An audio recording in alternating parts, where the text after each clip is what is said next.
everybody, and welcome to the Lab Rats Entertainment Podcast. My name is Ezra, and I'm joined by Caleb and Sawyer. How you guys doing today? I'm doing pretty good. Pretty good. I'm all right. I'm all right. All right. Well, another day, another podcast. This one's just a perfectly normal, average show. Nothing interesting happened this week from a news standpoint. No events to pay attention to. Well, lots of interesting stuff happened from a news standpoint, but no events, no award shows, anything like that to worry about. Um, so we're just gonna start with the news, and then we're gonna move into topics, and then at the end of the show, we're gonna talk about season 2 of The Mandalorian. So look forward to that. Oh yeah. And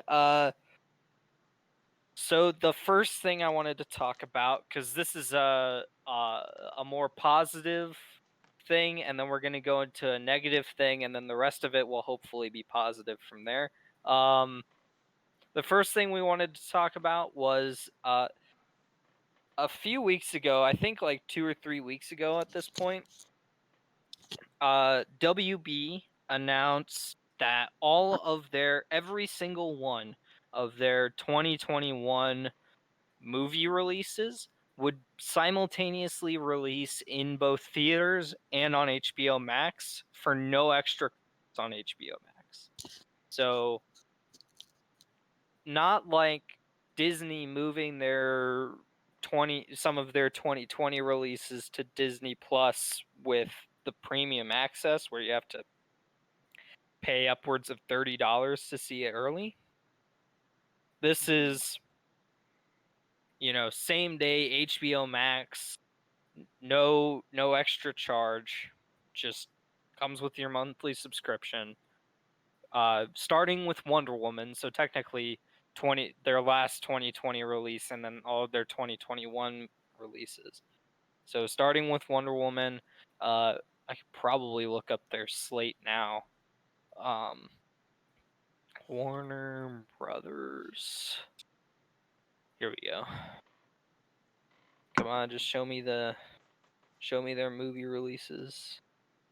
I know a couple off the top of my head, but not all of them. Here we go. I'll need to WB what movies. Here we go.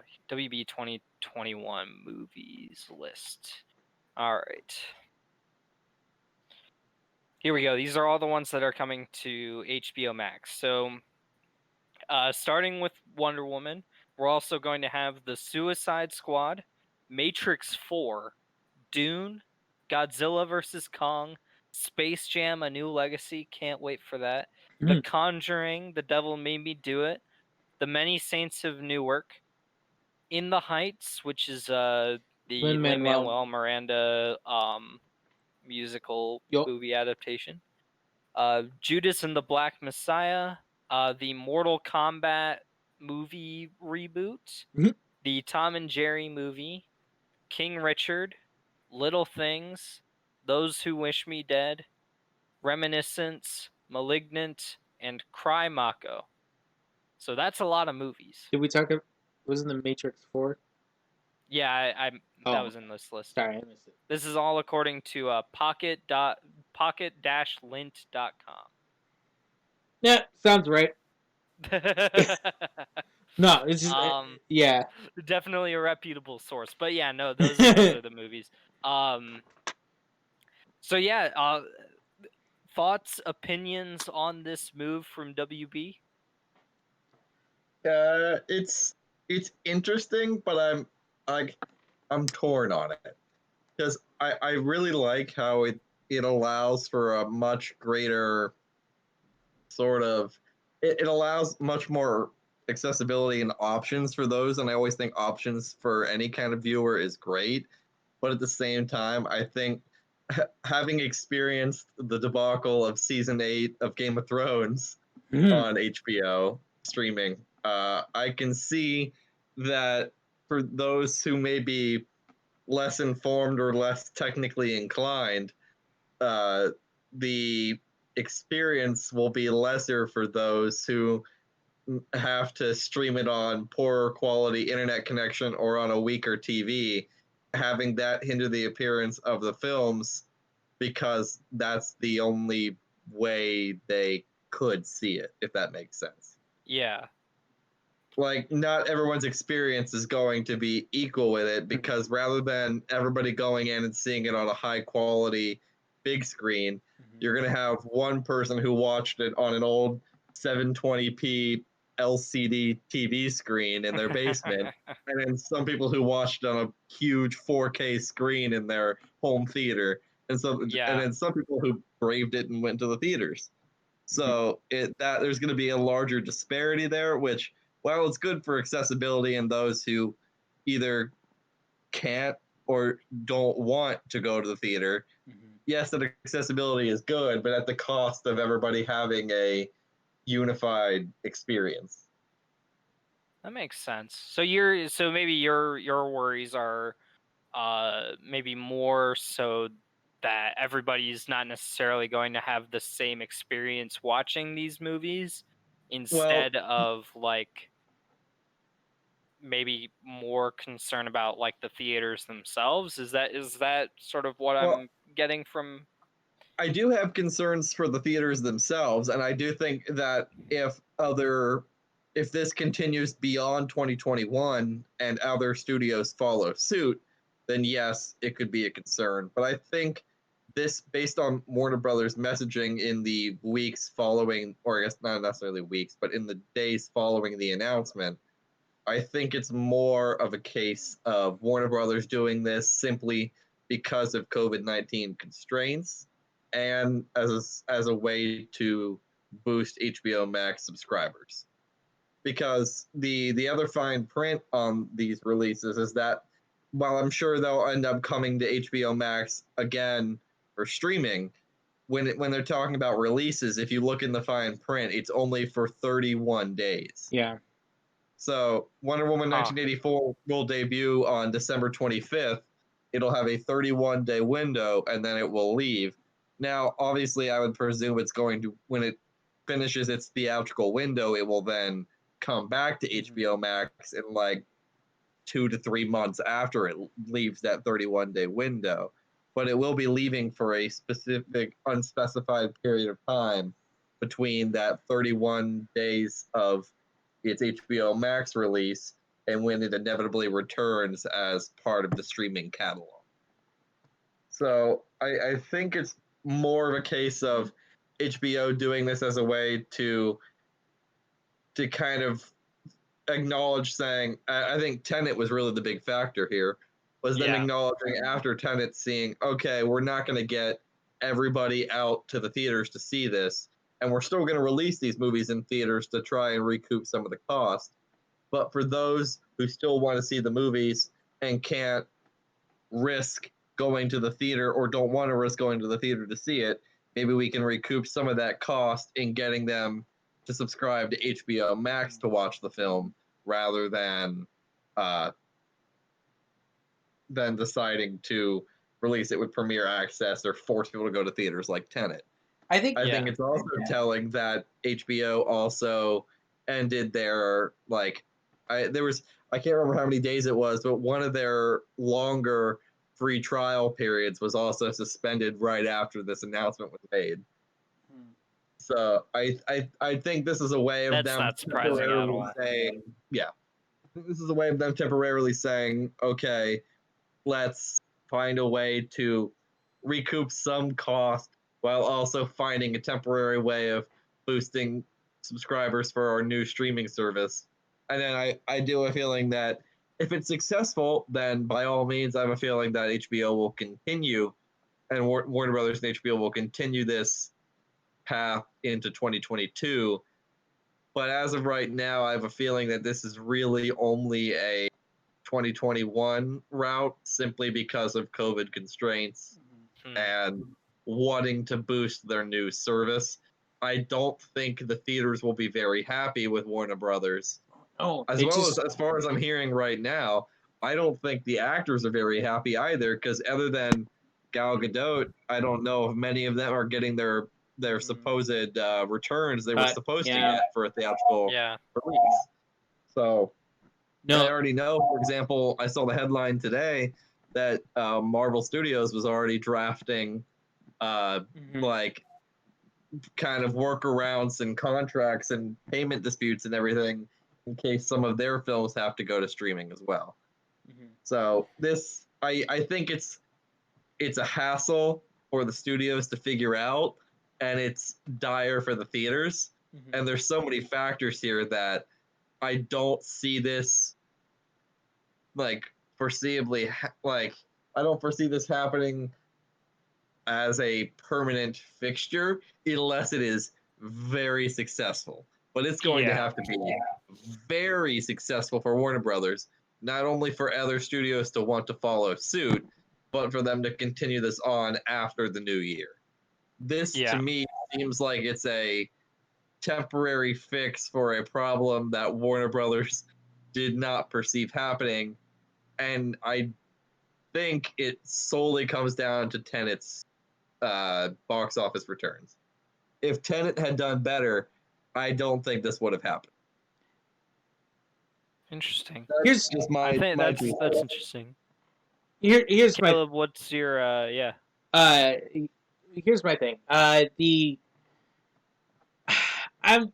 I'm very divisive on this. I think the move makes sense, obviously, especially from Tenet's decision. I mean, Tenet's performance, but to me, I think a full year is very premature. I think 6 months would have been a better option, and probably would have been more well received with everyone, because here's the thing. Theaters are struggling right now. They're on they're getting ready for their execution. They're not going to last, and at least these big chains, and you're going to start seeing. I mean, we saw it a little bit with Small being closed, over by where over in BG, our theater got permanently closed. But we're gonna see more of that, and that's just a fact now at this point, because it's been a full year, and there's just no way that they can keep all the doors open, if you think about it. And I think to myself, Wonder Woman's a big blow to the theaters, but having all of these films for their 2020, what they anticipate for 2020 and 2021, being all wiped out from them,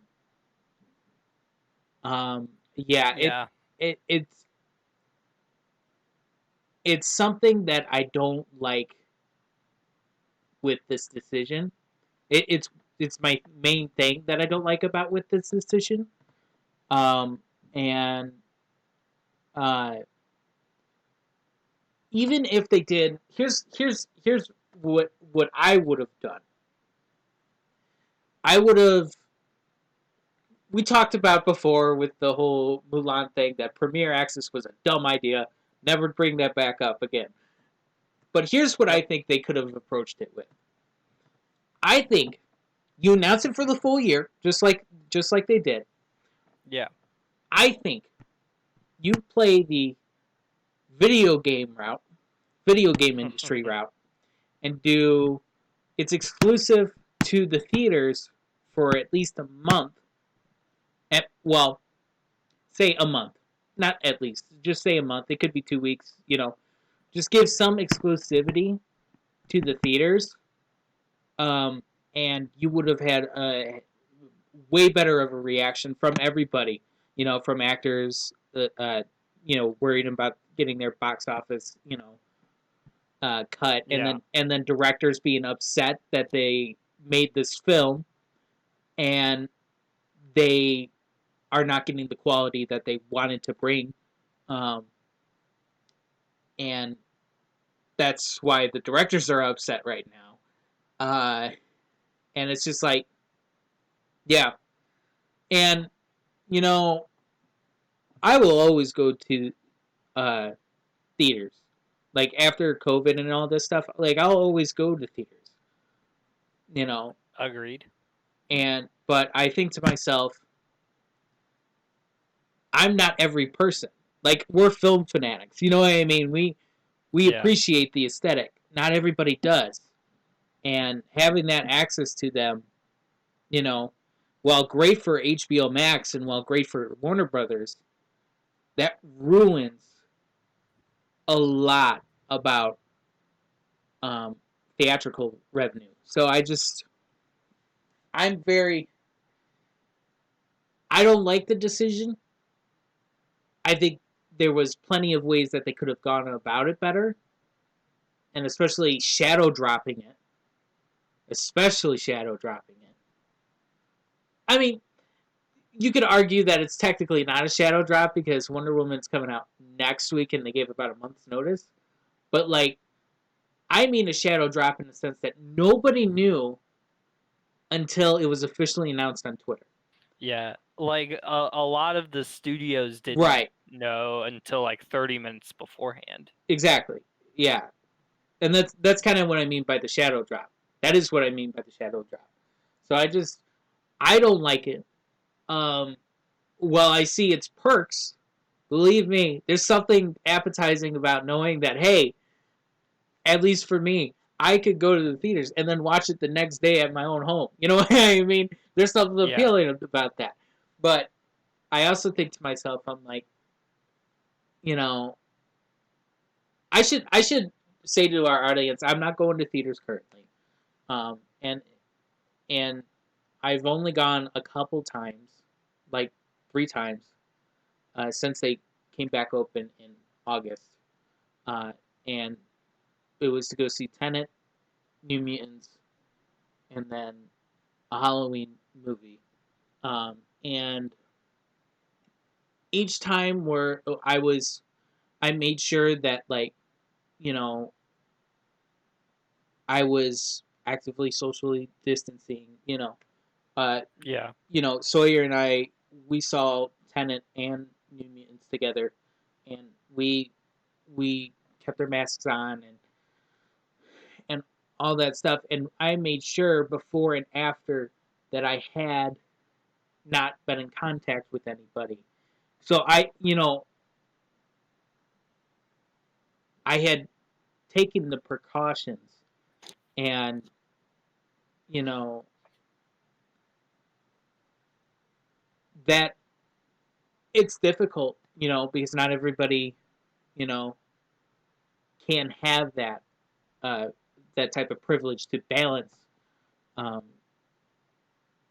things right now because it might be in reference to their jobs being active with the other people. But I don't currently have a job. You know what I mean? I do Yeah. have schooling, but it uh you know I can control that better. Not Yeah. everybody can. Is basically what I'm saying. And obviously I've said this before, go to theaters when you know it's safe, when you're healthy and all that stuff.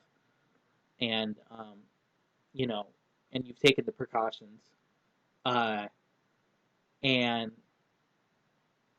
so that it does require weeks of planning. You know what I mean? Yeah. Um and before and after. So it's like, you know, I do push the agenda of keep theaters alive, but I do want to mention the idea of still being safe. You know what I mean, and taking that precaution. So I think that's all the opinions I have right now. Okay, yeah.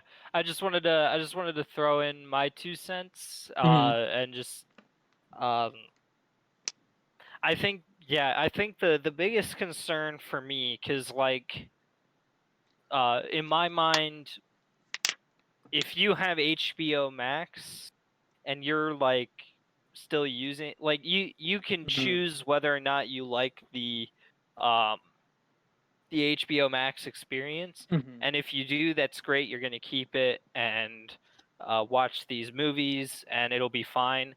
And if you don't like it, then oh well, you won't be able to watch these movies until they hit digital or whatever. Um, or like the Blu-ray comes out Mhm. or whatever, We, whatever you need, right? For me, the biggest concern is the theaters, and I think mhm. the question that I have is, does I guess I have two questions. One of which is, how do theaters maintain themselves, which it sounds like they aren't, right? It Mhm. sounds like what they're doing instead is uh just sort of existing and not Mhm. really releasing anything, and then shutting down is sort of the, Yeah. right now, is what it's like to be a theater owner. Um, what I want to see, and I guess my other is, how do other studios and companies react to this? Mhm. I suspect that for theaters, it doesn't really matter. I think that um, until we get a COVID vaccine, and even then, until we get like widespread immunity, or not even just immunity, until we get like this thing truly under control, which, is definitely more in our sights now than it was even a month ago. Um, but if we are able to, even if we are able to do that, I suspect that theaters are going to take a pretty massive hit, Oh yeah. and I wouldn't be surprised if, We're talking $1 million franchises. yeah, that aren't, making money for basically only one aspect of this, Mhm. of the movie business, is being affected here, and it's the theater business, Mhm. because they're going to make their money on subscriptions no matter what. And you have to understand, it costs so little to put movies on a streaming service. Like, they Mhm. basically just like own their own YouTube Yeah. and They. put MP4s of their movies on, like the equivalent of like uploading a YouTube Mhm. video for us, is what Disney is doing. Like, Yeah. it's maybe not free for them to do it, but it might as well be free. Yeah. They Um own all levels of distribution.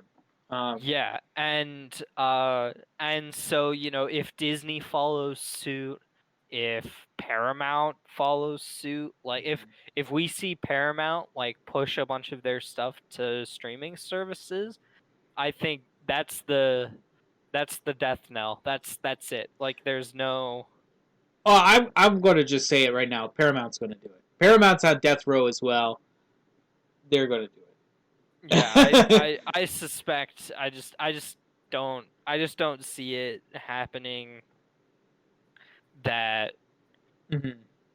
this goes really any other way, and it's a real shame because I Yeah. really like the theater experience. Mhm. um and I know that it's really important to a lot of people, and I think that's entirely fair. And I do want to say, I don't think theaters, like, in their entirety are going to go, but like the big problem now is that like your local theater is dead. Like, they're Mhm. like, the one in the mall in BG is just Mhm. not going to be around anymore. Yeah. There's probably a movie theater in my area that I have quite enjoyed the couple movies that I've gone to see. I enjoyed my experience there. Mhm. Um, and that one's, probably in danger because of this.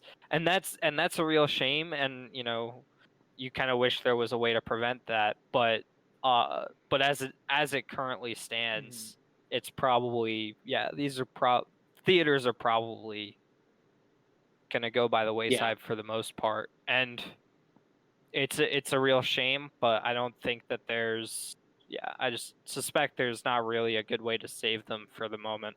Yeah. Um, No, Well, I agree. I see that like there's my prediction is that should this HBO Max thing go well, I have a feeling Warner will keep going.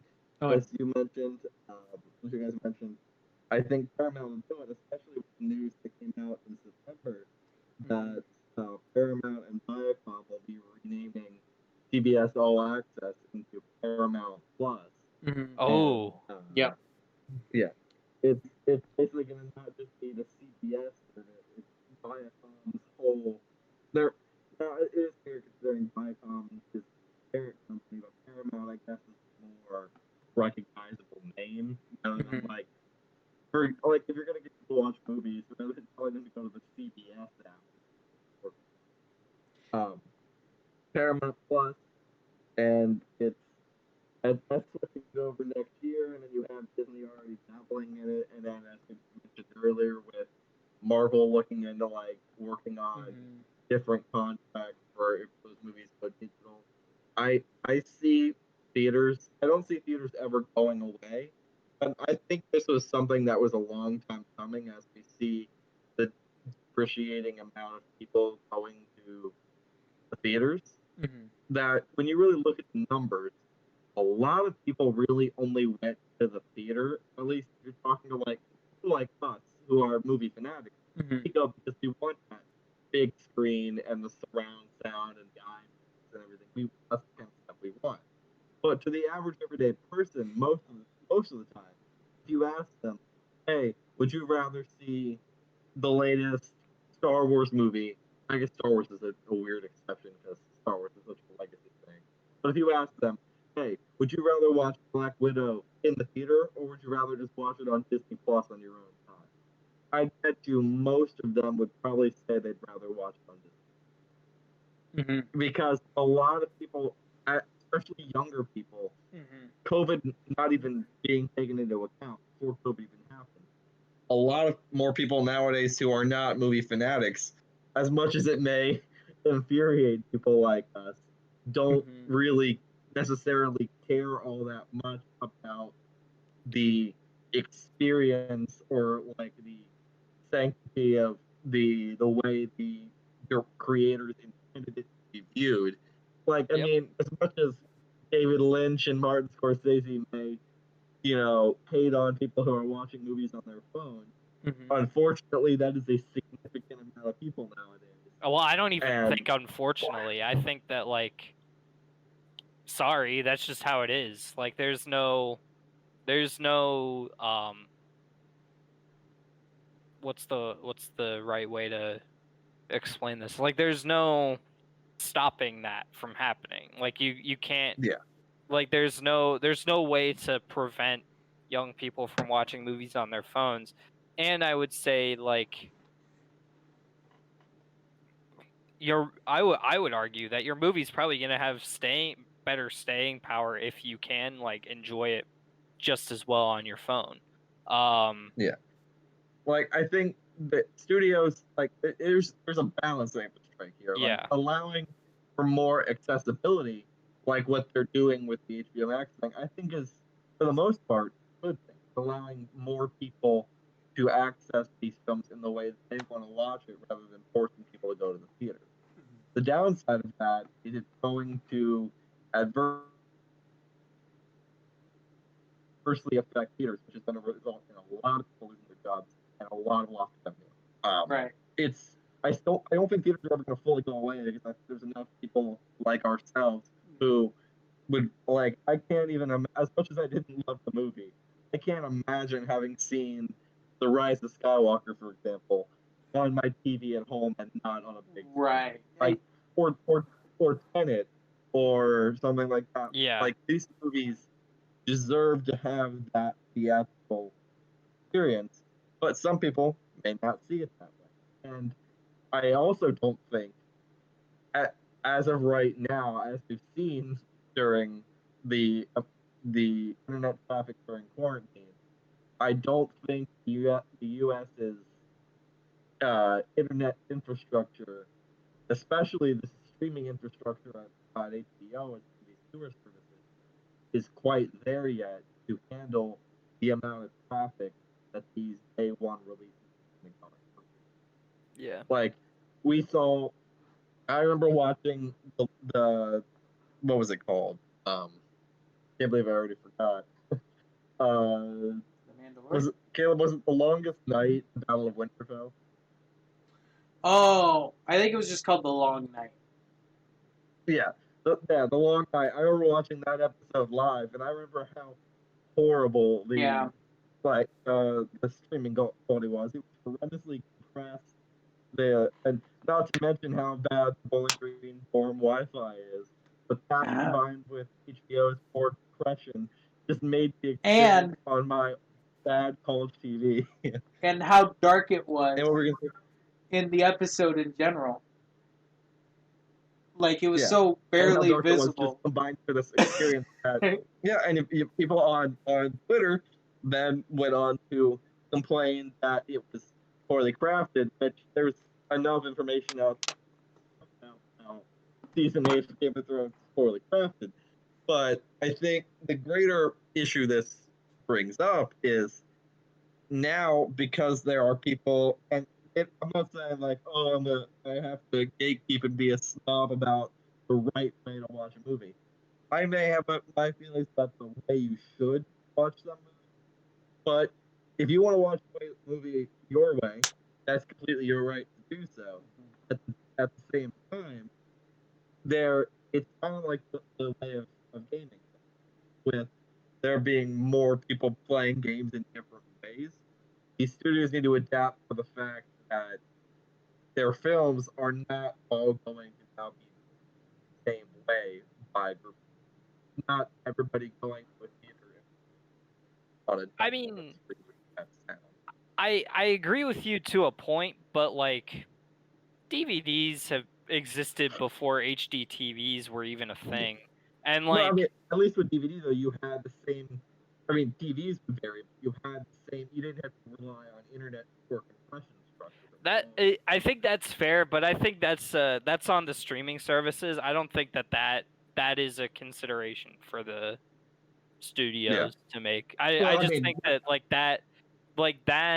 I agree that like this is something to worry about, but I think that's more on the side of Disney Plus as a service rather than like Marvel oh yeah, Studios I needing agree. to worry It's about not it. on the studio's fault. It's just kind of at the same. It links up because nowadays, for the most part, it's these studios who are also owning the means of distribution. So That's it's true. at the same time, it's not that they need to take into account when making the film, but in operating their services. So yeah, I Yeah. agree with you. It's not something they need to take into account with the movies, but in how they're distributed. Yeah, no, I agree with that. All right, we got to move on. We're long on this topic and we've got lots more to talk about. Do we have any like closing thoughts to mention here about this move by WB? Uh, I hope it goes well. yeah. I hope it doesn't kill off theaters, and I hope that people, especially once with the presumed heavy amount of internet traffic on Christmas Day this year, that with Wonder Woman, that people realize that That's so true. streaming is not always simple, and if you get your internet throttled to watching Wonder Woman in 480p, yet you don't blame Patty Jenkins and Warner Brothers for that. Yes, don't send death threats to anybody, please. You all thought that March was bad. when we were all shut down. Oh, wait until yeah, Yeah. yeah. Yeah. Just wait. Especially if you thought that was bad, and if you thought the internet was bad during, like I said, if you thought the internet was bad on HBO during Game of Thrones, Yeah, imagine when everybody's hitting the servers for this new service all at once for one of the biggest releases of the year. exactly. It's true. It's true. All right. Let's move on then. Caleb, Ooh. I know you've been following this with, relative closeness, and I think all of us have been to an Mm. extent. Would you be willing to sort of introduce us to our next topic here? Sure. So, um, there was a certain game that we were all really hyped for. You could I tell, don't know if I would say I was hyped for it. I was eagerly awaiting intrigued. You weren't people's Hold opinions on. on it. You mean to tell me you weren't hyped for Keanu Reeves? I was hyped for Keanu Reeves to be in a video game, but I didn't care about the video game he was in, so it was like, whatever. Yeah, well, the Old Republic had him for a couple of years at this point. Wait, is that true? No, I'm just messing Oh, with okay. you. Everybody wants him to be in the Old Republic movie. Yeah, that makes sense. That makes sense. So yeah, we're talking about Cyberpunk 2077, the video game disaster to happen The in 2020. the video game that was supposed to destroy the Sith, It was not join them. exactly that's the best description. Like this was supposed to be the game of the year. This is what The it's been game to talked. save video games. Yeah, the game to save video games. The games to launch the next generation. The game that the swan song to end this generation and go on to the next one. Yep. Well, All of those things were hoisted upon reluctant Cyberpunk 2077. Yeah. I say right off the bat, as we're getting into this, I was somebody who was very hyped for this game. Me too. I own a copy of the game that I pre-ordered on Amazon in September, back thinking it was going to come out in November. Yeah. To play on my Series X when I got Ooh. it. I have the game currently in my possession, and have not played it yet. Yeah. So we're not going to be talking about the game, like Yeah. opinions on the game, because none of us have played it. I'm probably never going to play it. It's just too M-rated for a little cheesy here. But what's important is the launch of this. Yeah. So I think that just to pivot to a relatively apt example, I think Final Fantasy 15 didn't have the best launch. I think it's pretty obvious when you look at everything that happened with Final Fantasy 15. The launch wasn't great. Do I think it's a great game, 4 years later after they've updated and released DLCs and changed things and whatnot? Yes, I think it's a great game right now. I think it was a fine game when it launched, but it wasn't a great game, and it didn't have the best launch. And that's fine, right? To give parallels, to Sawyer, it's just like Assassin's Creed Unity, and the way that launched. And hold on, y'all, I'm getting a call. I will. Okay. But yeah, I'll give it to say it's a disastrous launch, but I will. To be fair, I don't want to pat myself on the back because I know there were many people who also saw this, but there were warning signs leading up to this launch that many people just kind of ignored because of the sheer amount of hype for the game. Well, and there are a lot of things. I think we should before we talk more about this, we should run down what has happened. So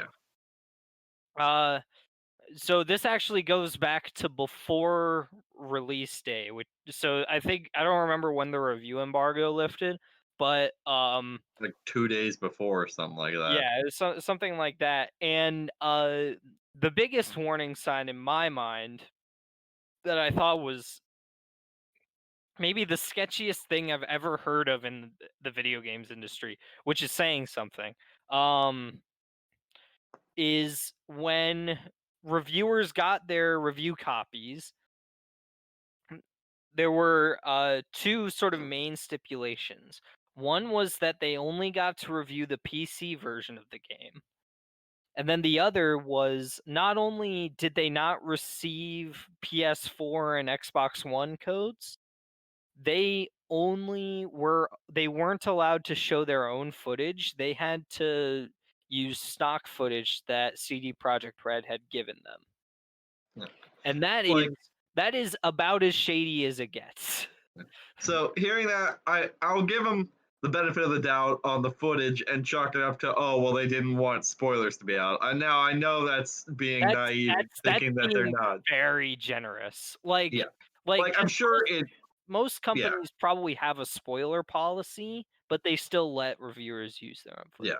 So like obviously I'm not gonna let them get away with it. I know that was the reasoning that they gave, but at the same time, like you said, I'm sure like when there are other massive games out there that are allowing publications to use their own footage and just have spoiler embargoes on things. But Yeah. but to me, what was worse than that was saying, no, you only get the PC version. You can't talk about. We're not even going to give you codes for the console version. Yeah. Yeah, That was more shady than anything else. Yeah, that's the most shady part. Like you know, the not you're right, the not using your own footage is like it's a little sketchy, but not like It's something I'm I can sure- excuse if I had to. Yeah. Yeah, like you don't have to like, especially if like the game were still like super super good, you wouldn't be too worried about it. But so, everybody's kind of scratching their heads about it, but people really like the PC version. It seemed a little rough around the edges, but whatever, right? It's not a big deal. We can, we've given Fallout and we've given Bethesda passes on these sorts of things before. We'll let them get away with having a few bugs and glitches in Cyberpunk. Like it's not that big of a deal. So I just got back. Yeah. I don't know what we covered so far. So we just finished talking about the review process. Okay. Basically the backstory to the controversy. Yes, Okay. exactly. The sort of the forewarning of horrible things to come. Mm-hmm. So then, a couple days pass, and Cyberpunk releases, and people outlets are able to show their own footage now. Mm-hmm. People are seemingly enjoying the game. Mhm. And then a few hours passes, and then a few more, and stories start getting published about the PS4 and the Xbox One versions. Mm-hmm. And the PS4 and the Xbox One versions are not video games. They are slideshows. Or well, Essentially. that's a bit of an exaggeration, but not far from one, especially on base PS4. Yeah. Or especially base Xbox One. Yeah. Well, apparently PS4 is having more issues than base Xbox One. I'm not, Yeah, I guess it depends on what patch you're running. Yeah, that's probably true. But suffice it to say, the footage that I looked at had Cyberpunk running in like the 15 to 20 frames per second on base PS4 and Xbox One. A little better on PS4 Pro and One X. And then it, fair's fair. It runs pretty well on next gen consoles, which is to be expected. But I think it's fair. I think we could all say that you can excuse a few frame rate issues when you're playing a video game, especially one that isn't like super intensive on like the skill based like minute to minute combat stuff.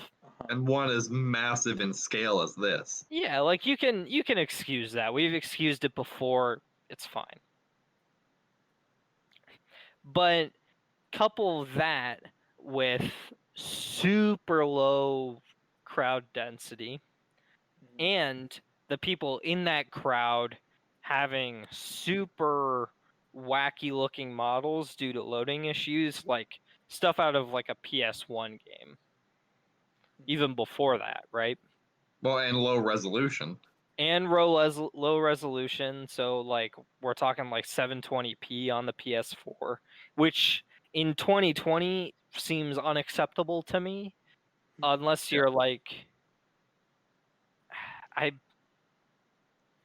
I mean, I'm not entire. I might not be talking the truth here, but like DMC5 managed to hit 60, and I don't think it compromised uh on resolution to hit that goal. I could be wrong. I wouldn't Well, be and there are surprised. other games nearly as massive as this that have run just fine on the same hardware. Red Yeah, Dead Redemption 2 is a massive game, yeah, and it runs just fine on all of these platforms. yeah. And that game likely has like even more an even more intensive physics engine, for instance, right? Like Cyberpunk doesn't seem uh like it seems like a pretty good game from a storytelling perspective, but then like the rest of the game doesn't seem like overly complex. Well, and So it's also Red Dead's also coupled with an online component. yeah. So like, Yeah, it's not looking good for Cyberpunk. here's the main thing. This is the main Yeah. this is the main problem why everybody's upset with this is because this game oh this game came was announced in 2013. Yep. I think that's correct. It was made ostensibly it was made for these platforms. Yeah, it was made for these platforms. They delayed it to the next gen, citing that they're just trying to perfect the game. The game's done. They're just fixing minor bugs, and they kept delaying it. And even they they vowed to not do crunch time, and they ended up doing crunch time. And they just did it anyways. And they kept going back to the idea that we wanted to give out a polished game on all platforms. Which is commendable, right? Right. If you Yeah. take them at their word, I certainly took them at their word. I was like, I have Yeah. no reason to believe that Yeah. CDPR We isn't. we might have memed about it. We most certainly made jokes about them, delaying it. Oh, it's never coming out this year. But I can guarantee you that if this game got delayed to March or April, we'd meme it again. But we would not be as nearly as mad as what, like, as in the gaming community, would not be as mad if we got the game that we want, like the game that they promised. Yeah, like people would be disappointed, but I would much rather. I think also looking back on it in hindsight, I think CDPR would also be much happier if they just delayed the game and had to bear the brunt of a couple of unfortunately negative fans who can't take the delay well, as compared to the huge dent that their reputation is going to take from them. Yeah. And speaking of we haven't even finished the story. And speaking of the delay of, I just wanted to mention, you said the delay being about polish. When that story came out, the implication was that the polish was needed for them to be playing on the Series X and the PS5, exactly, because they were going to be launching on more platforms than they had planned. Not the fact that the polish is going to be needed on the consoles that it was originally designed for. That's what blows my mind is they say, oh, the implication is, oh, well, we need time to polish because now that the game has gotten delayed to this point, we're also going to be launching on new hardware. and they also later on added in Stadia after the announcement. So I was like, oh, okay, they need, because they had said, oh, the PC version's ready to go. And I was like, oh, okay, I'll give them the benefit of the doubt. They're launching alongside new hardware. I get it. Little did we know, the new hardware wasn't the problem. The old hardware, yeah. Yeah. And so we should just finish the saga here. So, people catch on to this and are like, "Wow, this is not a good version of the game. You should just not play this on previous gen consoles." Which is fair by itself. But then things get a little interesting because people start to realize that it kind of resembles something like a scam, especially since they never showed footage of the game running on base PS4 and Xbox One. They showed PS4 Pro and One X footage, but not base PS4 and Xbox One. So people are like, "Wow, this is really scummy. People should get their money back." But they're not gonna because gaming industry.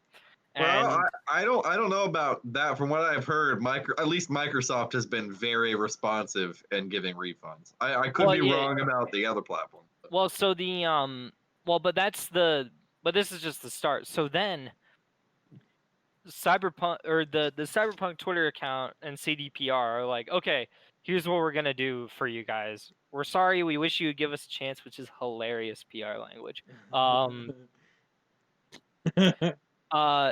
What they do is they say, "Hey, go through the usual channels that you would go through to get a refund. So, go through the PlayStation Store to get a refund through Sony if you bought it digitally. Go through, GameStop how you would normally go through to get a refund and like return a game or something like that, right?" The problem is that the language that they used implied that they had like discussed things with all these retailers to get people refunds, right? To like bypass whatever sort of policy that you might have. Like GameStop has a policy where if you open the game, you can't return it. Which is garbage. But whatever, right? Well, that's another topic for another time. So they implied that they did that, but then when people tried to go through all these channels, the companies were like, no, because like right. we're not, no, like that this breaks policy, like we're not going to do that, which as somebody who currently works in customer service, I could totally understand. And then and then so this goes on for like a day, right? Like everybody is like, "Oh man, I can't get my refund. Like this is garbage. Like CD Projekt Red. Like this is why would you even announce something or like why would you even say something like that publicly if you're not prepared to back it up, right?" They did have an email set up to help me refund as CD Projekt Red or whatever, which is absolutely hilarious. But they didn't actually back it up with anything. They didn't do anything to get people refunds. They just told people that they could pursue getting a refund if they wanted to. I think it's also funny in their notice they also mentioned the fact that the patches. Well, yeah, I do. I do admit, this stuff does take time. But the patches of like, we're going to release one in January. In January, and in February. Yeah. Well, I will give them like to their credit. This is also happening right as the holidays are also happening. Yeah. So as much as we want a patch, at the same time, knowing how the crunch time was for these employees, at least give them Christmas. Like that's true. They deserve a little bit of That's fair, but you gotta do it in a better way than this. Like in my mind, there's like strategic communications questions about all of this. Like, why would you even say any of this? Why don't you just shut up and go back to working on the game? I agree. Yeah. like shutting up and going back to working on the game is better than what they're doing now. But that's besides the point. In an unprecedented move, right? Like this goes on for a day, everybody's mad about the whole refund situation. In an unprecedented move by Sony, I have never seen this happen before. Sony not only puts up a website to specifically for people to refund their copies of Cyberpunk 2077, they also delisted Cyberpunk from their digital storefront, The which which is ultimate. unheard of. absolutely insane. The only other high profile version of this that I heard of was WB removing Arkham Knight from PC because of tech issues. But that was WB, not Steam. So Right. like let me say it again. PlayStation delisted Cyberpunk 2077 from their storefront. You cannot, at this moment, go onto the PlayStation Store and buy Cyberpunk 2077. The only way to get a PlayStation copy is to go into a brick and mortar store, which this is during a global pandemic. Yeah. So good luck if you want to go get a copy. Yeah.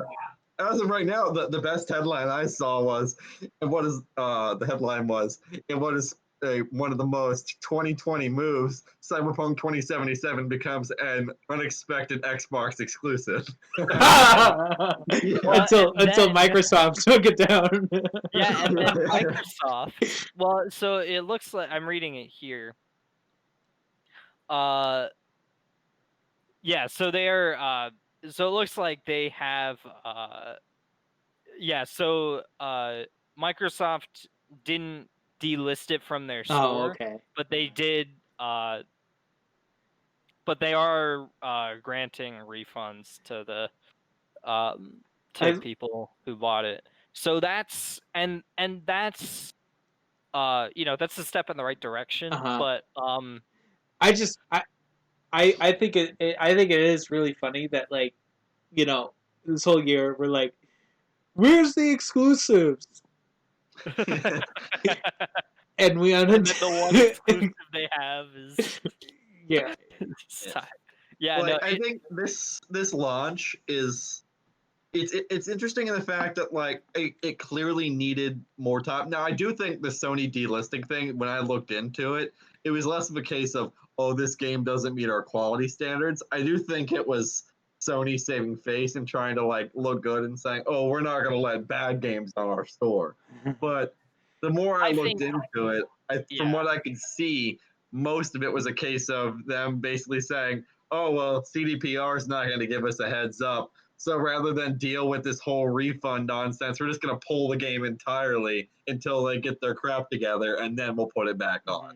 Yeah, like this is not permanently gone from PlayStation. Of all of them, I bet that the game not reaching the quality thing is actually like in an accidental move, Microsoft might have handed Sony just like a huge advantage going into the next like year or so, just with like, ooh, Sony was the one who delisted it because, well, we don't really know why, but a lot of people are going to assume it's because of quality standards. And like it's not necessarily like the reason, but people are going to read into it like that. And I suspect that there were conversations like, for whatever reason they didn't want it on their platform anymore, and that could have been one of many reasons, I guess, is sort of what I'm trying to say. We don't know what it was like behind the scenes, we don't know what kind of relationship, because obviously we know that now again we're just speculating, this is not any kind of like reporting or anything. We just this was advertised as mostly an Xbox type exclusive. Mostly. Yep, Xbox was next to the name. Yeah. Mostly in all type of advertisements. So it's like I almost wonder if this is speculation. I just wonder if maybe Sony might be salty about that. You don't think so? I mean, maybe, but I just don't. I think the higher likelihood thing is, um, it's not like a salt thing, more Mhm. as like just good competitive business. Mhm. Like I suspect no pettiness in this move. Oh, okay.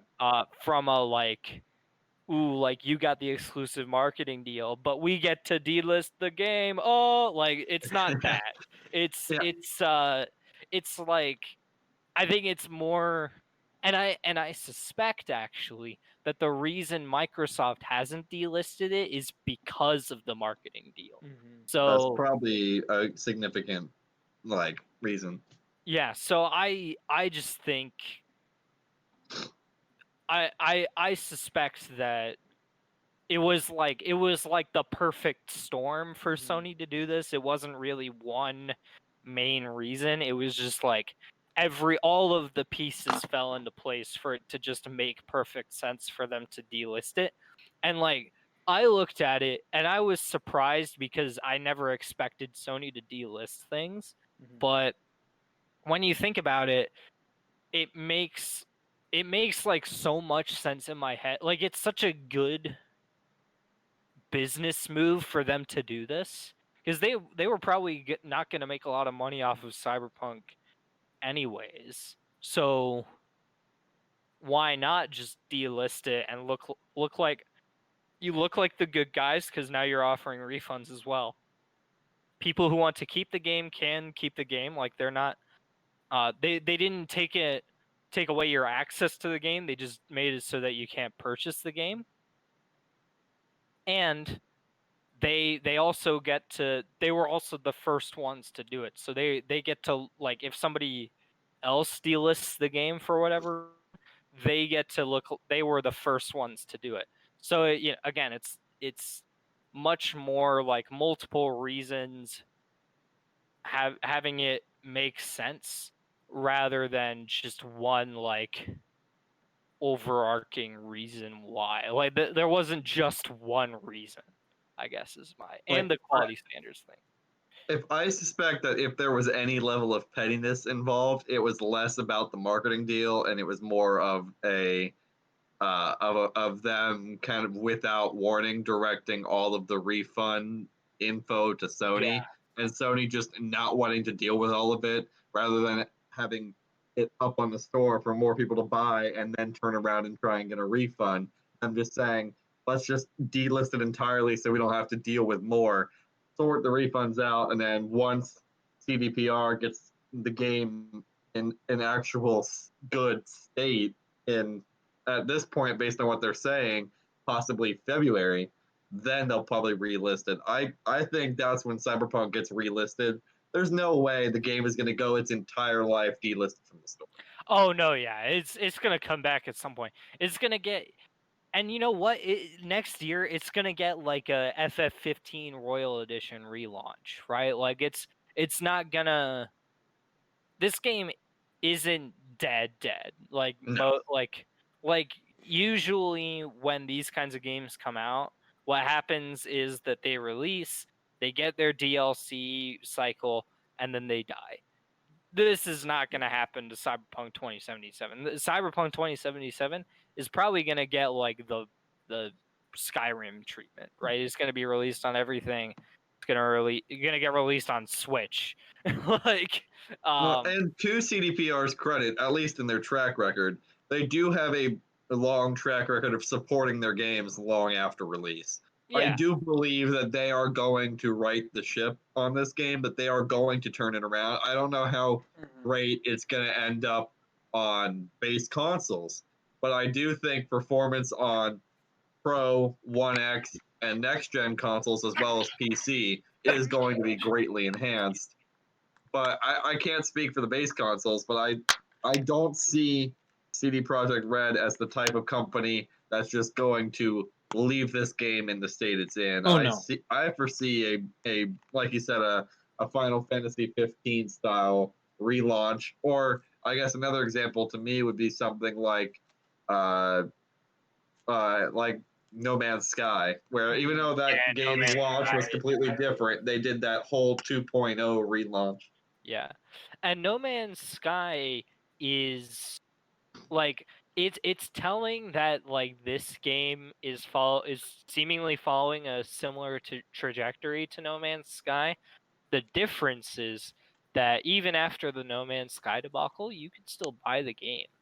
Well, And and the difference in Sky was the game came out, but it wasn't a case of the game just being broken or bad. It was just the game being not what people wanted it to yeah, be, Right. or yeah, it under delivering. yeah, like Whereas Cyberpunk is fundamentally broken.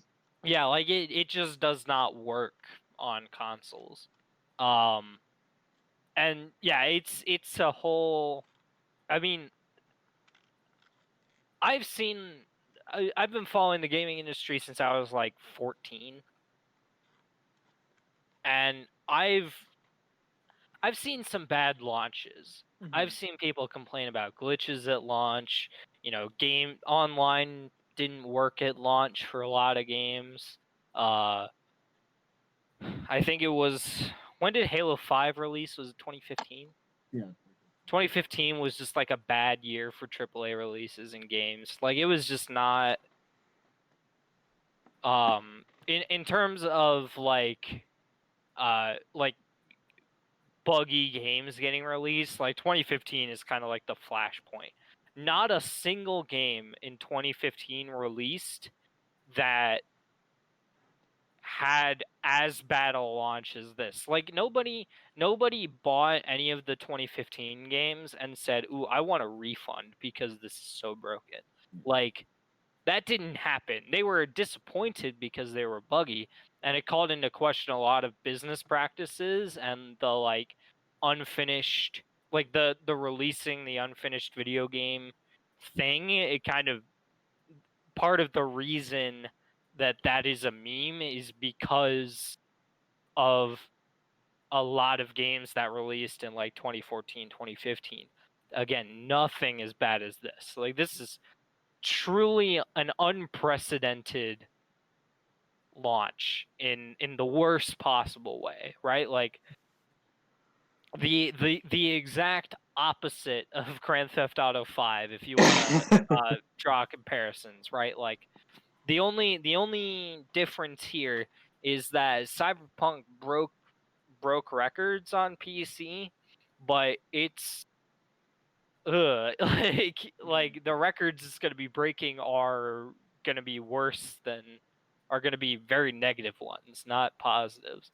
And that's a real shame. Like as much as I didn't care about this game, I certainly didn't want it to fail. And I didn't want people to buy a bad game that didn't work. So it is a real shame, especially because CD Projekt Red is like, their track record was such that they were able to release games that were finished and were polished, and like that they had that freedom was definitely part of their reputation. But I just don't know if they'll be able to sustain.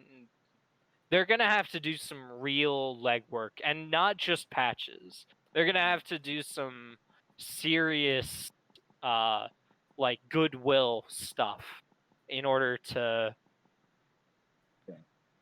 like justify what's happened with this launch, or not even just justify, just make up for it, because like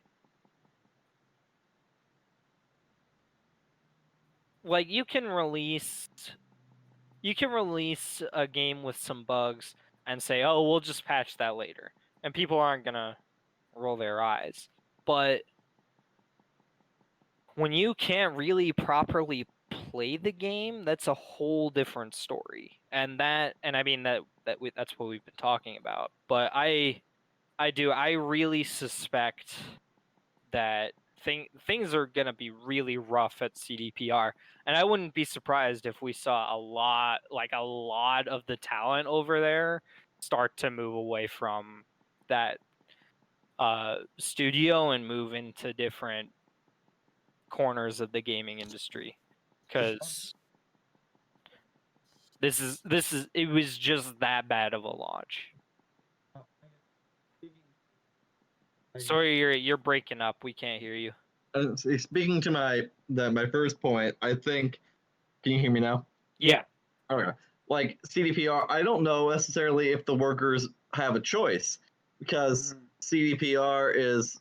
I know I could be wrong about this, but based on my research, CD Projekt Red is like 90% of the gaming industry in Poland. Like, if you're working as a game developer in Poland, I don't know where else you're gonna, what other studio of like a AAA kind of one that you're gonna go work for. I mean, I agree with you, and that's definitely a concern.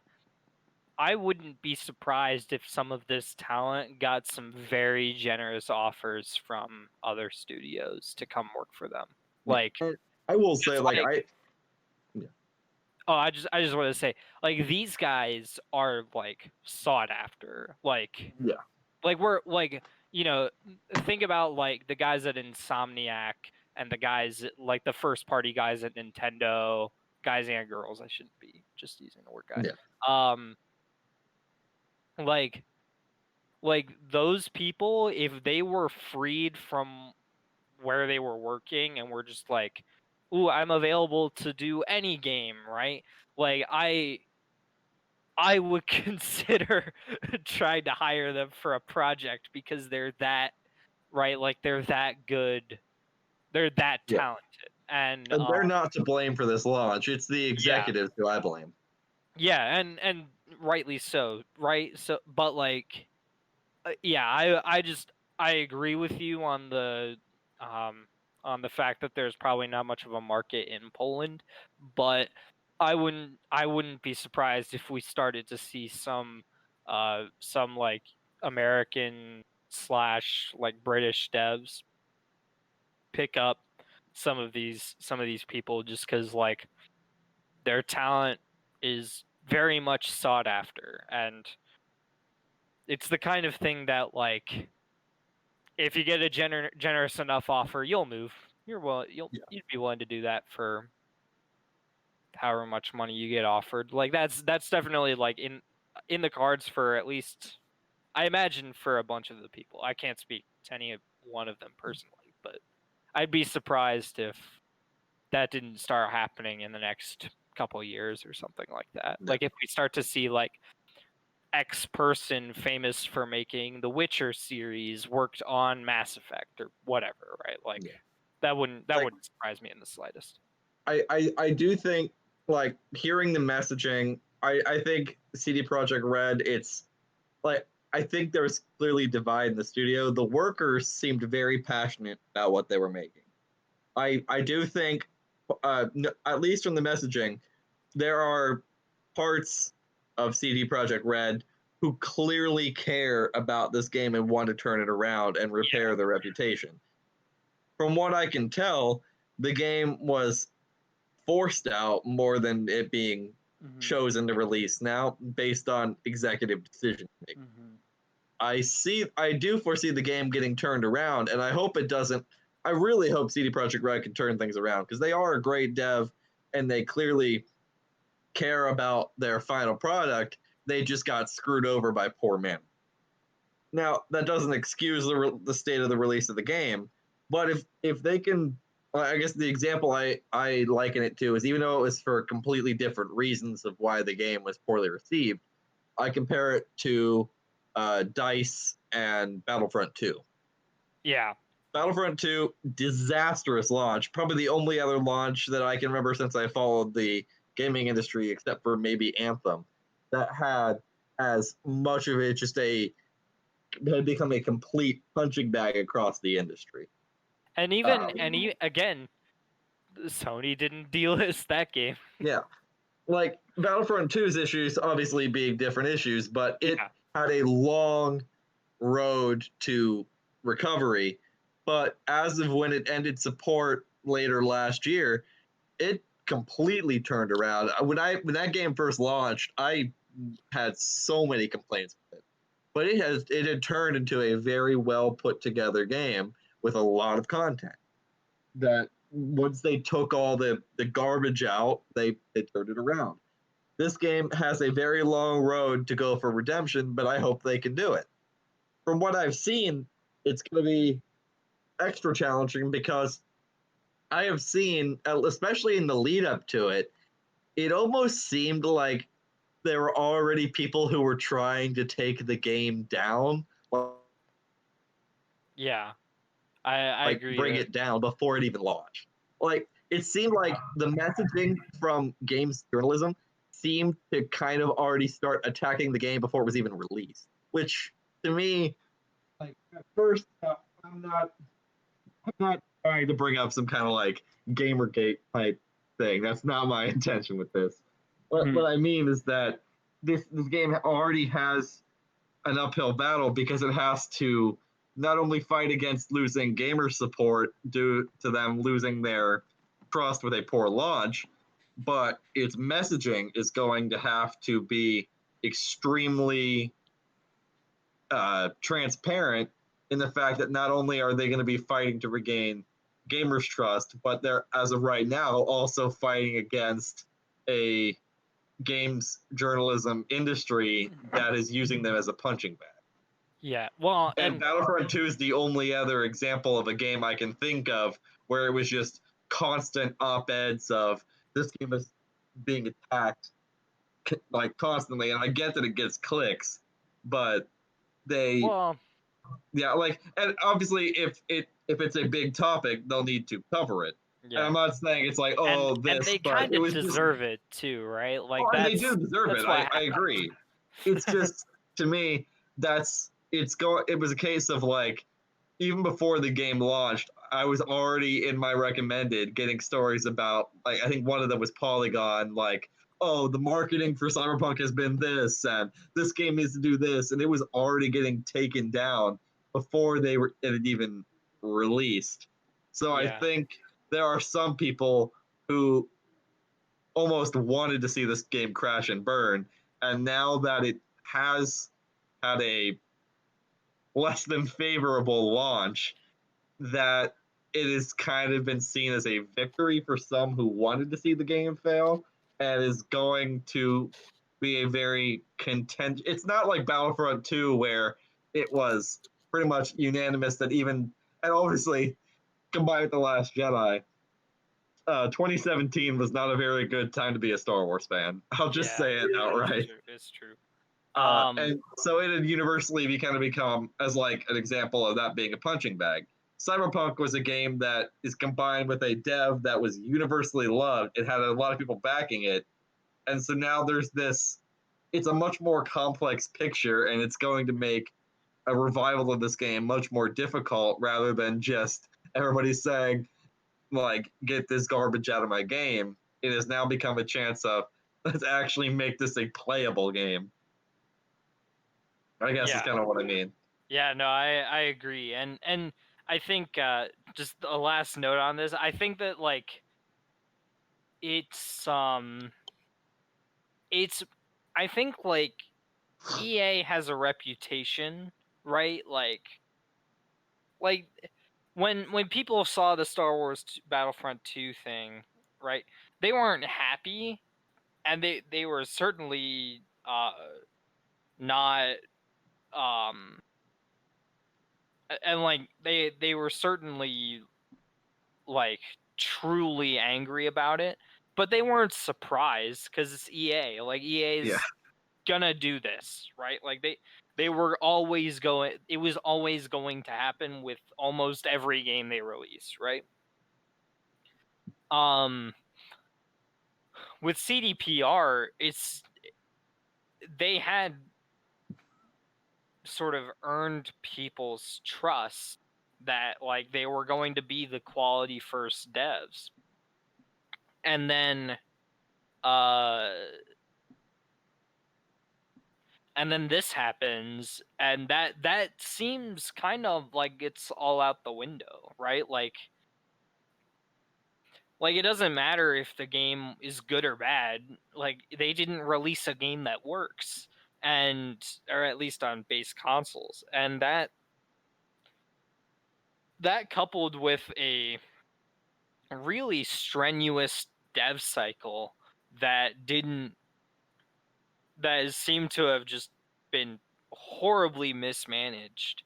Like they're gonna have to work really hard to win back the favor of the people as they once had. And honestly, I don't know if they can, right? Like I don't know if it's doable anymore. Just because it was such a disastrous moment for them. I just don't know if they can. Maybe they can, and that'd be great if they did. Hello Games certainly did, but Hello Games released a functioning game. Yeah. And that's my thing is like we make fun of all these companies, but Battlefront 2 worked, right? It was a working video game. You could play the campaign from start to finish, and whether or not it was good is up to you, but it worked, and nobody felt the need to get like a refund on their $60 for it, or at least not like the majority of people did. Same thing with No Man's Sky, same thing with Final Fantasy 15, same thing with like Assassin's Creed Unity. The laundry list goes on and on of bad launches for games because of mismanagement or whatever. Nothing like this has happened before. And honestly, like we're probably going to talk about it again sometime next year because more unprecedented things will happen because of all these other unprecedented things. Yeah. So yeah, um I certainly hope that they're able to get their act together with this, because like I would never wish for a game and a game studio to fail.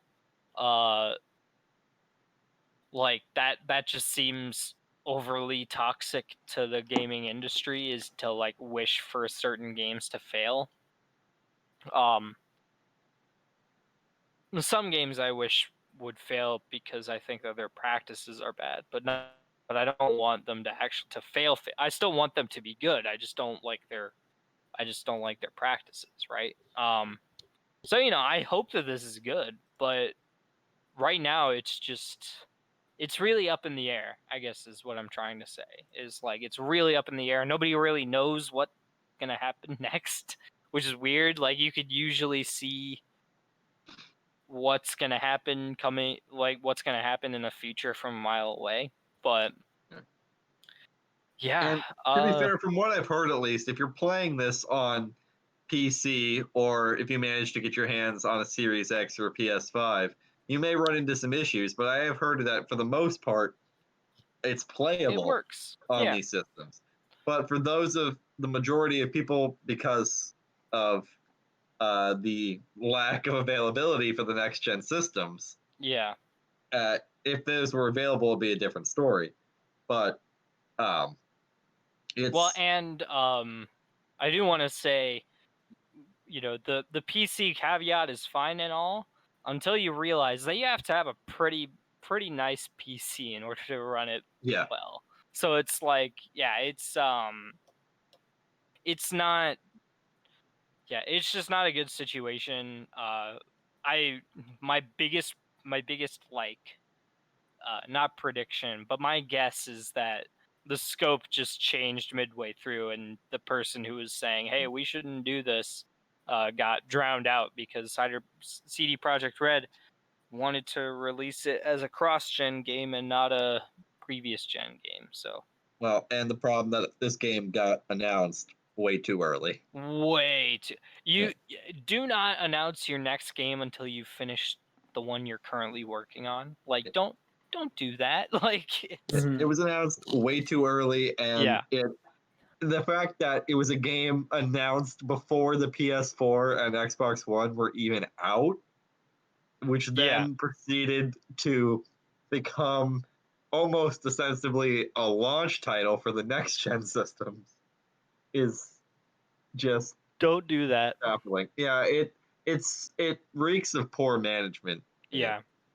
But I don't know. I hope the game turns itself around. I have a copy of it, but if I'm being honest, I'm probably not going to play it until the next gen patch comes out around presumably March.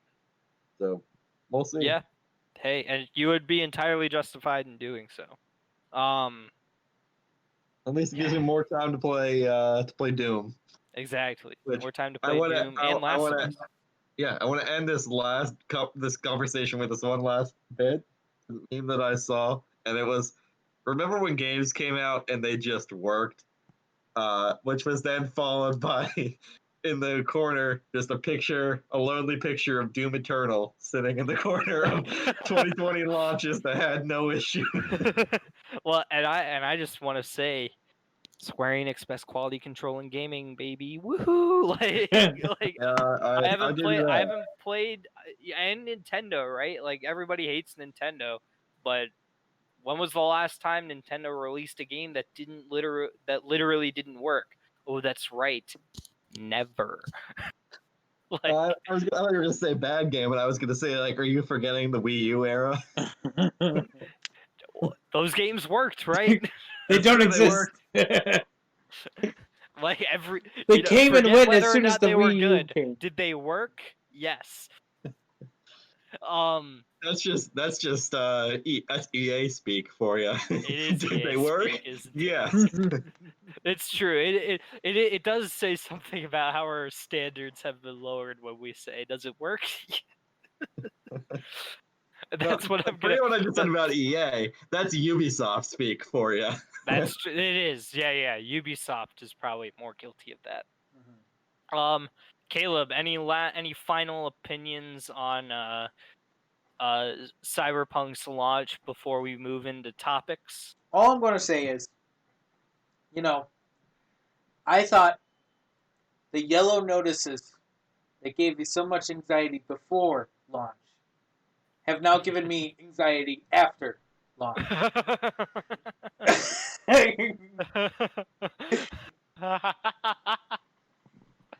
Oh, that's good. That's good. I thought I would be done. Oh, I'm still cracking up over the Arc System Works Cyberpunk thing where they Yeah. where they posted the Guilty Gear Strive and said, "Hey everyone, today we've decided to put the Guilty Gear Strive logo on a yellow background." One of the best things I saw about the Sony delisting was somebody was like, "Dang, the game's already out and Sony's still delaying it for them." Oh, it's so good. It's so good. I just think it's yeah, it's so I at least the memes are gonna be good. Yeah. We're gonna get some just excellent memes out of this, and good, and good on the internet for making excellent memes. I wouldn't have it any other way. All right, let's move on to topics. I said we were I'm hoping against hope that we're gonna move into something positive here. I expect that we will. Sawyer, what did you finish recently? Do you want me to start with the one thing we talked about, or my little 5-minute thing? Which would We're gonna do the 5-minute thing after the other thing. Okay. So recently, I finally got around to, after I played the remastered version of the previous game, which we've talked about at length before. There isn't a whole lot to say, but the new game that I recently beat was Spider-Man Miles Morales on the PlayStation 5. Woohoo! Yay! Another person. Obviously, joins the club. non-spoilers, at least for now, because Caleb has not played it yet. Yes. Yeah. But I will say, this game, my initial thoughts, I enjoyed the game. I think it's not the greatest technical showcase of the PS5 that it could be. It's very clearly a cross-gen game. Like, it looks very pretty, don't get me wrong, but I think out of all of the launch titles for the PS5, if you want to see what your console is truly capable of, you're probably better off buying Demon Souls than you are buying Miles Morales if you want a technical showcase of what the system. Probably, yeah. I would tend to agree with you. I do feel like the loading times thing really Yeah, loading times speaks for is itself, definitely though. seen here, and HDR. I think the HDR is really good. Okay. But I think, like, from playing the game, I liked it, but I also felt like even though it's clearly its own game and Miles is his own great character, it I wouldn't go as far to say it's DLC, but it's clearly a spin-off that is Yeah. also clearly made within the same engine and city of the first game. Yeah, the city is basically copy pasted The from only what I difference is could it's tell. covered in snow now. That's really the Yeah. only difference. Which the snow is pretty. Yeah. I'll say that. Yeah. Um, I did like just being able to spend a couple more hours in that world because I really liked that world that Insomniac built. Mm-hmm. It was it's entertaining, it's fun. Miles is a very likable character. I think they built on his story well from the previous game. I think it was a little bit of a contrived reason for them to get Peter Parker out of the picture for this game to actually happen. But if you once you buy into him needing to be elsewhere for the story to happen, Mm-hmm. it works well enough. Yeah. I mean, Uh, we kind of all assumed that from the moment that Miles was getting introduced in the previous game years ago. We talked about the idea of like him having his own solo act, and what that would mean if they would kill off Peter, and we all pretty much came to the conclusion that you know they're not going to kill Peter off so early. yeah. So it was like we pretty much came to the conclusion that it would have to be a factor of him having to leave somewhere. Um, Yeah. Yeah.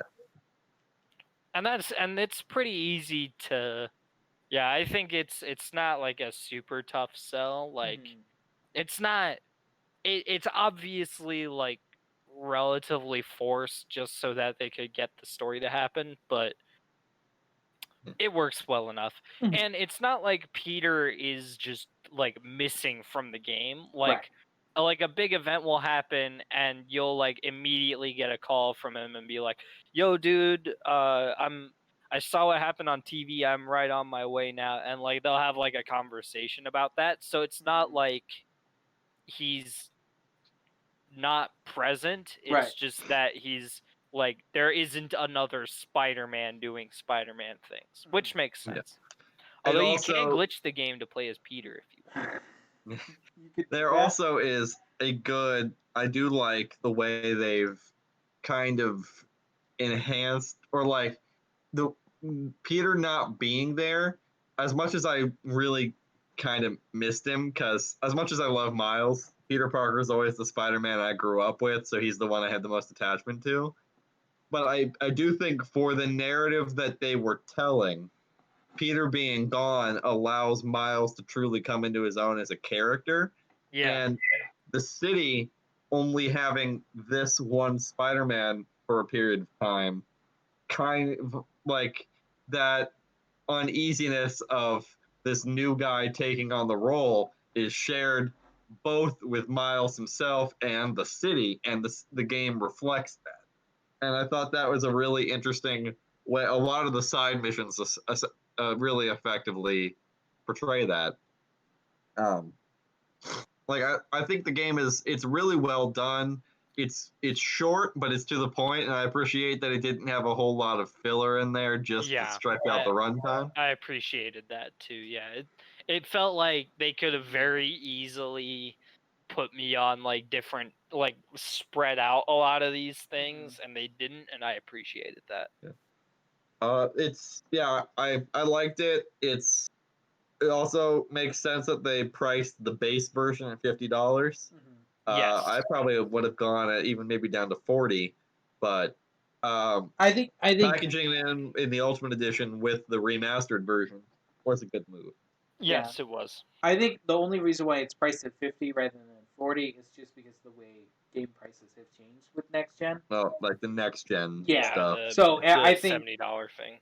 if this came out a year ago, say, it would have been priced at 40. And Oh, that's the yeah, only absolutely. reason. That's the reason. Yeah, no, I agree with that. I should also mention the face change too. I've gotten used to it. I'm Yeah, happy. I was saying I rather like the new guy. I liked the old guy too, but I think the new guy to me, like I got used to it very well. I think they chose a poor scene in the initial reveal to show off. Like Yeah, I it agree wasn't with really that. a good portrayal of the new facial model.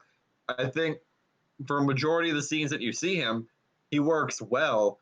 That one, like I can see some of the complaints, like they're valid and I can understand it, but I would say rather than just basing this off of one still image and the quick little snippet they showed you of him talking to Octavius, when playing the game and hearing Yuri Lowenthal's voice come out of him and experiencing the story with him, to me, he feels like and looks like Peter Parker. Yes, I do think he could be a little older, but I still think he works. And I'm not one of those people who are like, oh, well, Miles looks older than him. No, he doesn't. He did a good job, and I got used to him pretty well on. He doesn't. My one complaint was that some of the scenes where he complains about getting old in the first game in the remastered version, they didn't work as well because I'm like, dude, you're like 23, like come on. Yeah. But for the most part, aside from those couple lines where he's like fighting in the first game, when he's fighting like Shocker or Vulture or whatever, and I'm like, okay, but otherwise, I think he works, and But speaking specifically on this game, it's fun. It's a good kind of launch title, even though it doesn't really show off all that the system can do outside of the load times. But it's fun. It's essentially just more Spider-Man, and if you like those characters and you want to see more of that world, pick it up, make some good enhancements, add some neat lore. Miles is fun. It's a traditional yet fun Spider-Man story that may not do too much new, but what it does do is highly enjoyable and I'd say highly replayable. Yeah, I agree. I also wanted to mention just two things and then we can move on. The combat is much better than the original, I think, because the Venom powers, I won't say like what specifically they do, but they add just a much better flow to the combat than there previously was, because they're not just used for finishers, so to speak. Now they're used in different ways. The focus meter is used in different ways now. And then the other thing also is clarify that when you say Venom powers, you don't mean like Venom. I had to think the- for a second, but I figured it out. yeah, no, in the Spider-Man universe, his bioelectric powers are called Venom powers for Lord knows what reason. But then there's so there's that, but then there's also I have to say it every time, I still think Spider-Man 2018 and now Miles Morales have the best movement in video games, bar nothing. Like, you could make an argument that maybe the dash in Mega Man X games and then some of the movement options in Automata rival Spider-Man, but I don't think they surpass it. And I think like open world game, every single open world game should be looking to Marvel's Spider-Man to figure out how they can do good movement in their open world game, because I am sick to death of walking and running to every single location in every other open world game that exists. And uh, some games it's fine because the open world is small enough to justify it, but And I just think some games try to be creative, like throwing a car, but yeah, like a car or something like that. Like, you know, that's fine. But the sheer amount of satisfaction you get when you pull and release the trigger for swinging in Spider-Man is and unmatched. Like I cannot describe to you the amount of times like I usually don't open games to just mess around, right? Like I usually open them with either like some purpose in mind, or I want to practice a combo or something like that, right? I have opened like a Spider-Man game just to swing around. And like and I can't that imagine. is Go ahead. that just doesn't happen for me. Right. And so like I just think like I can't um imagine. I can't imagine how that feels on the DualSense in the way it's actually that not feels. that impressive. I was gonna say honestly, they don't do a whole lot to utilize the DualSense with Yeah. swinging. Yeah, that's maybe the biggest miss is like they do a little bit, like the adaptive triggers click a little bit and you get some vibration, but it's not a lot.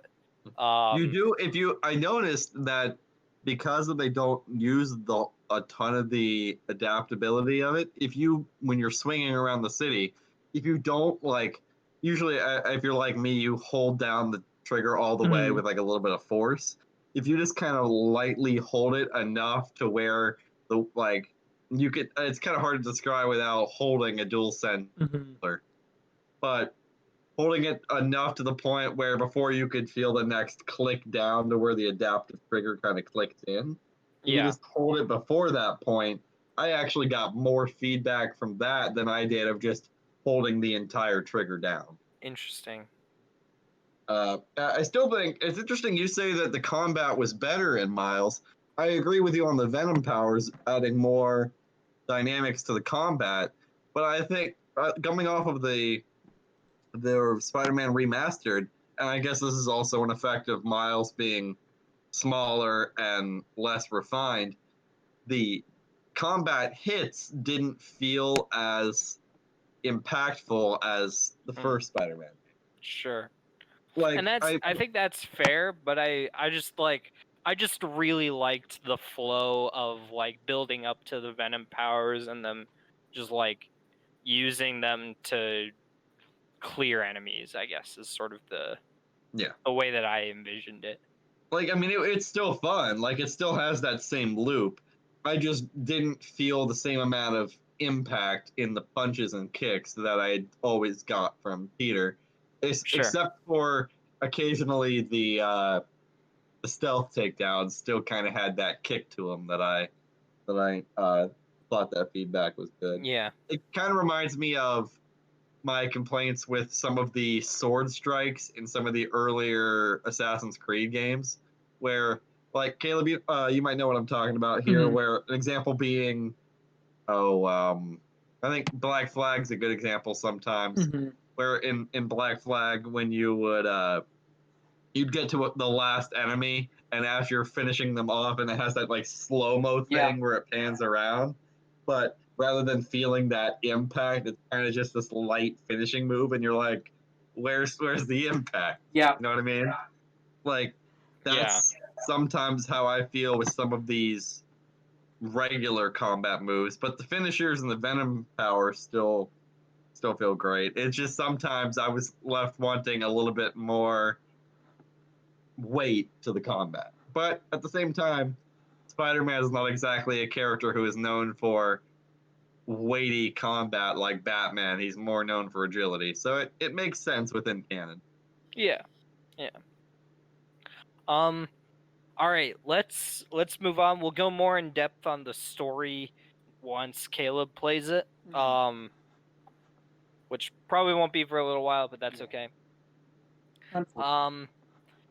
Sawyer, you had a brief little segment on a movie you recently watched as well. Yeah. So I've watched a lot of movies recently, but a lot of them, partially due to time constraints, and also partially because I want to make sure we can get a mod's opinion on them. I'm only going to mention one today because it ties in with the holidays, and that is Krampus, which I'm forgetting the year it came out. I think it's 2016, but I could be wrong. Let me look it up. 2015. I think that I was really too slow. Yeah.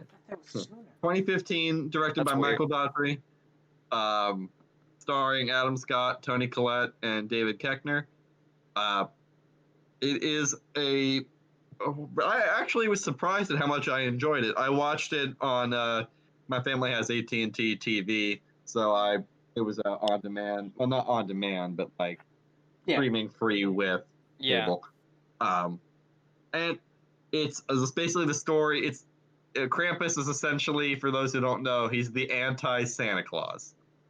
Yes. They describe him in the movie as like a being that is basically in like a yin and yang type sense. He is a being that predates Saint Nicholas or Santa Claus, who visits children and families when they forget what it means to believe.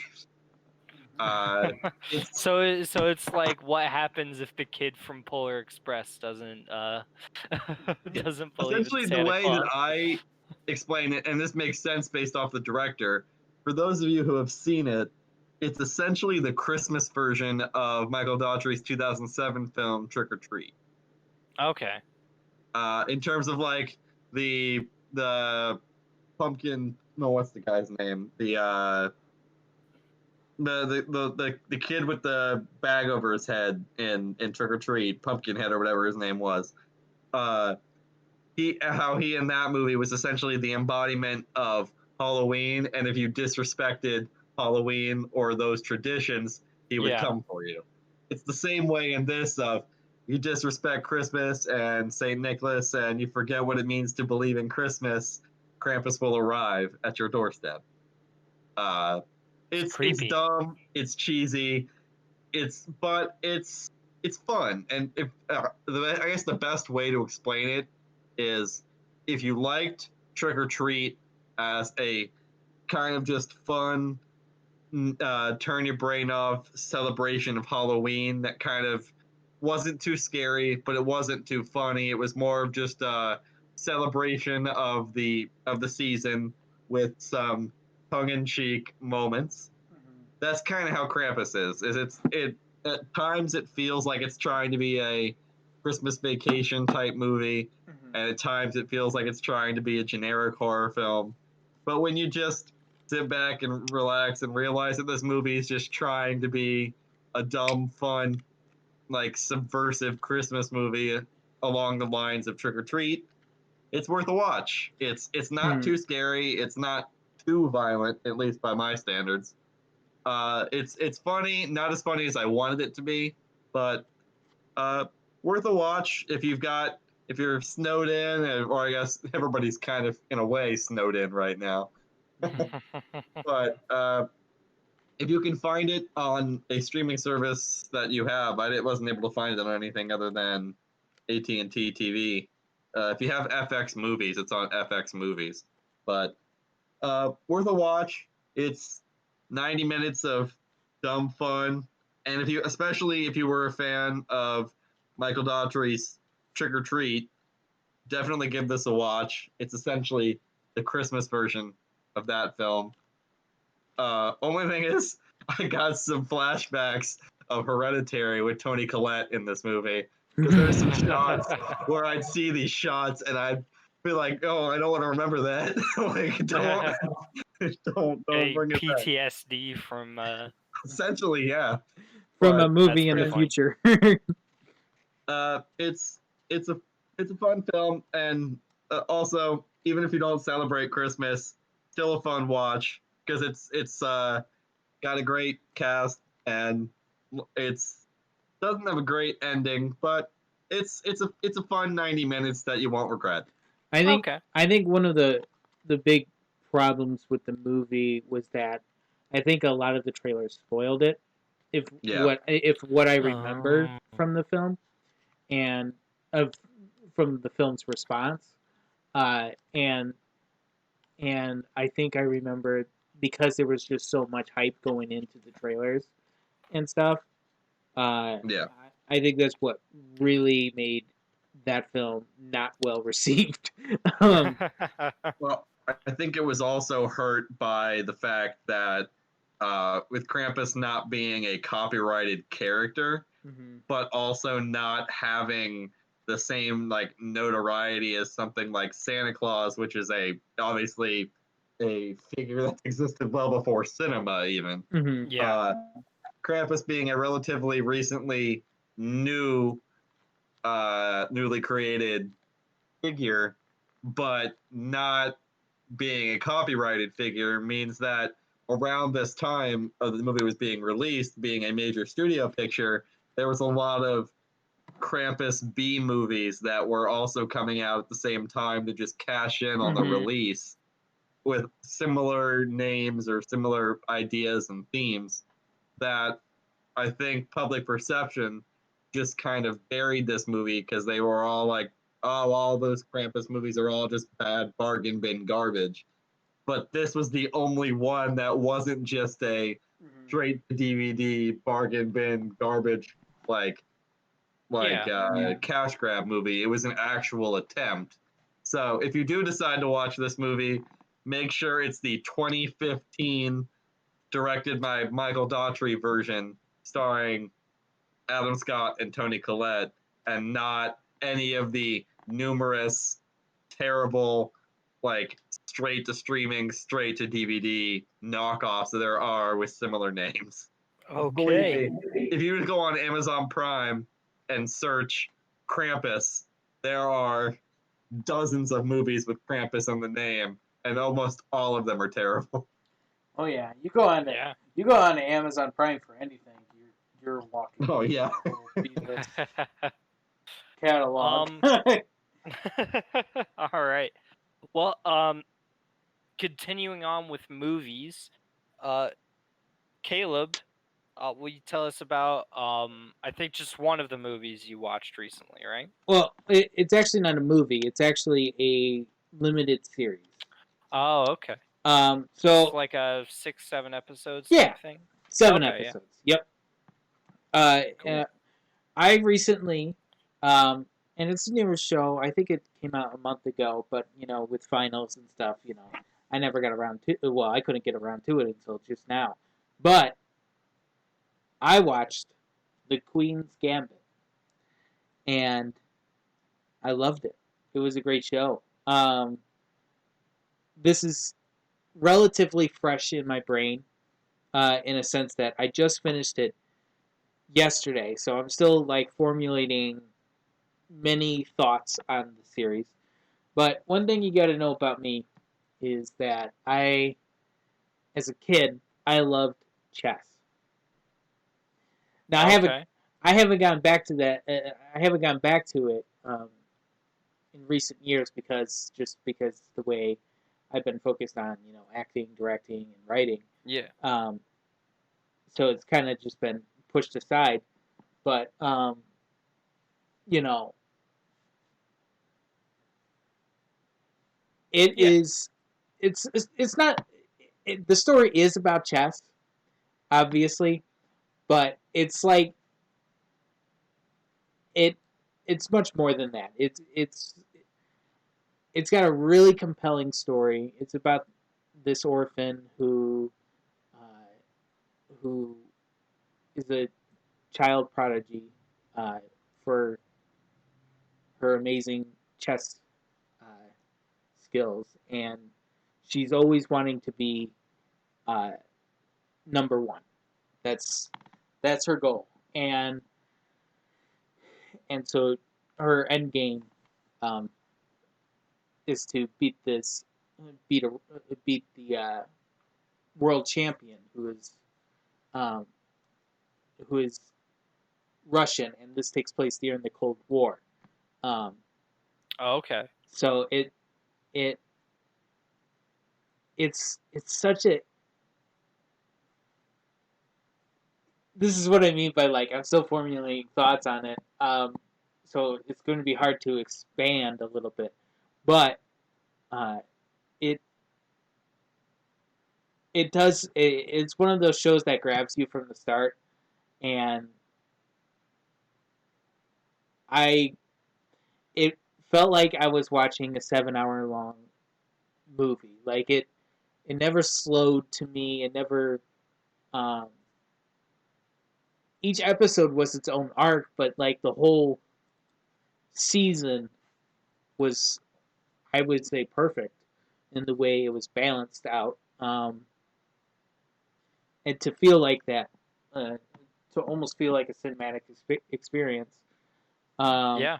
and you know, I I watched the show with relatively low expectations. I thought, I'm hearing it's getting good reviews. It's about chess. I love chess, but I remember I walked away from the show in tears. I laughed. I was invested. Like I was so invested. And like um, it was such a great show. And I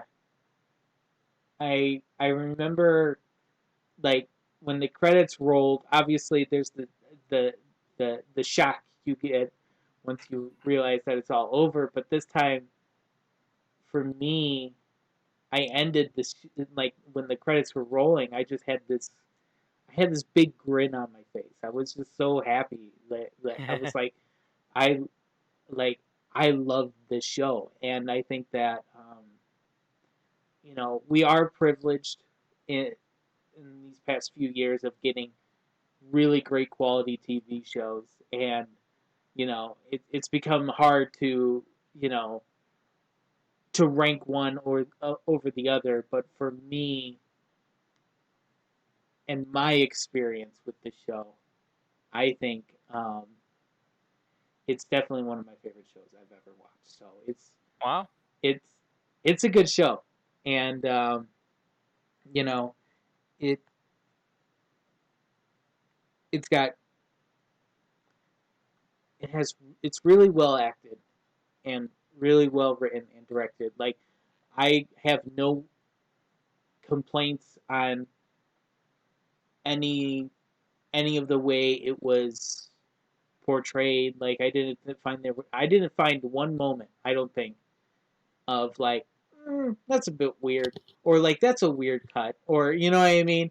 Um, Yeah. and and you could pretty much find that within everything.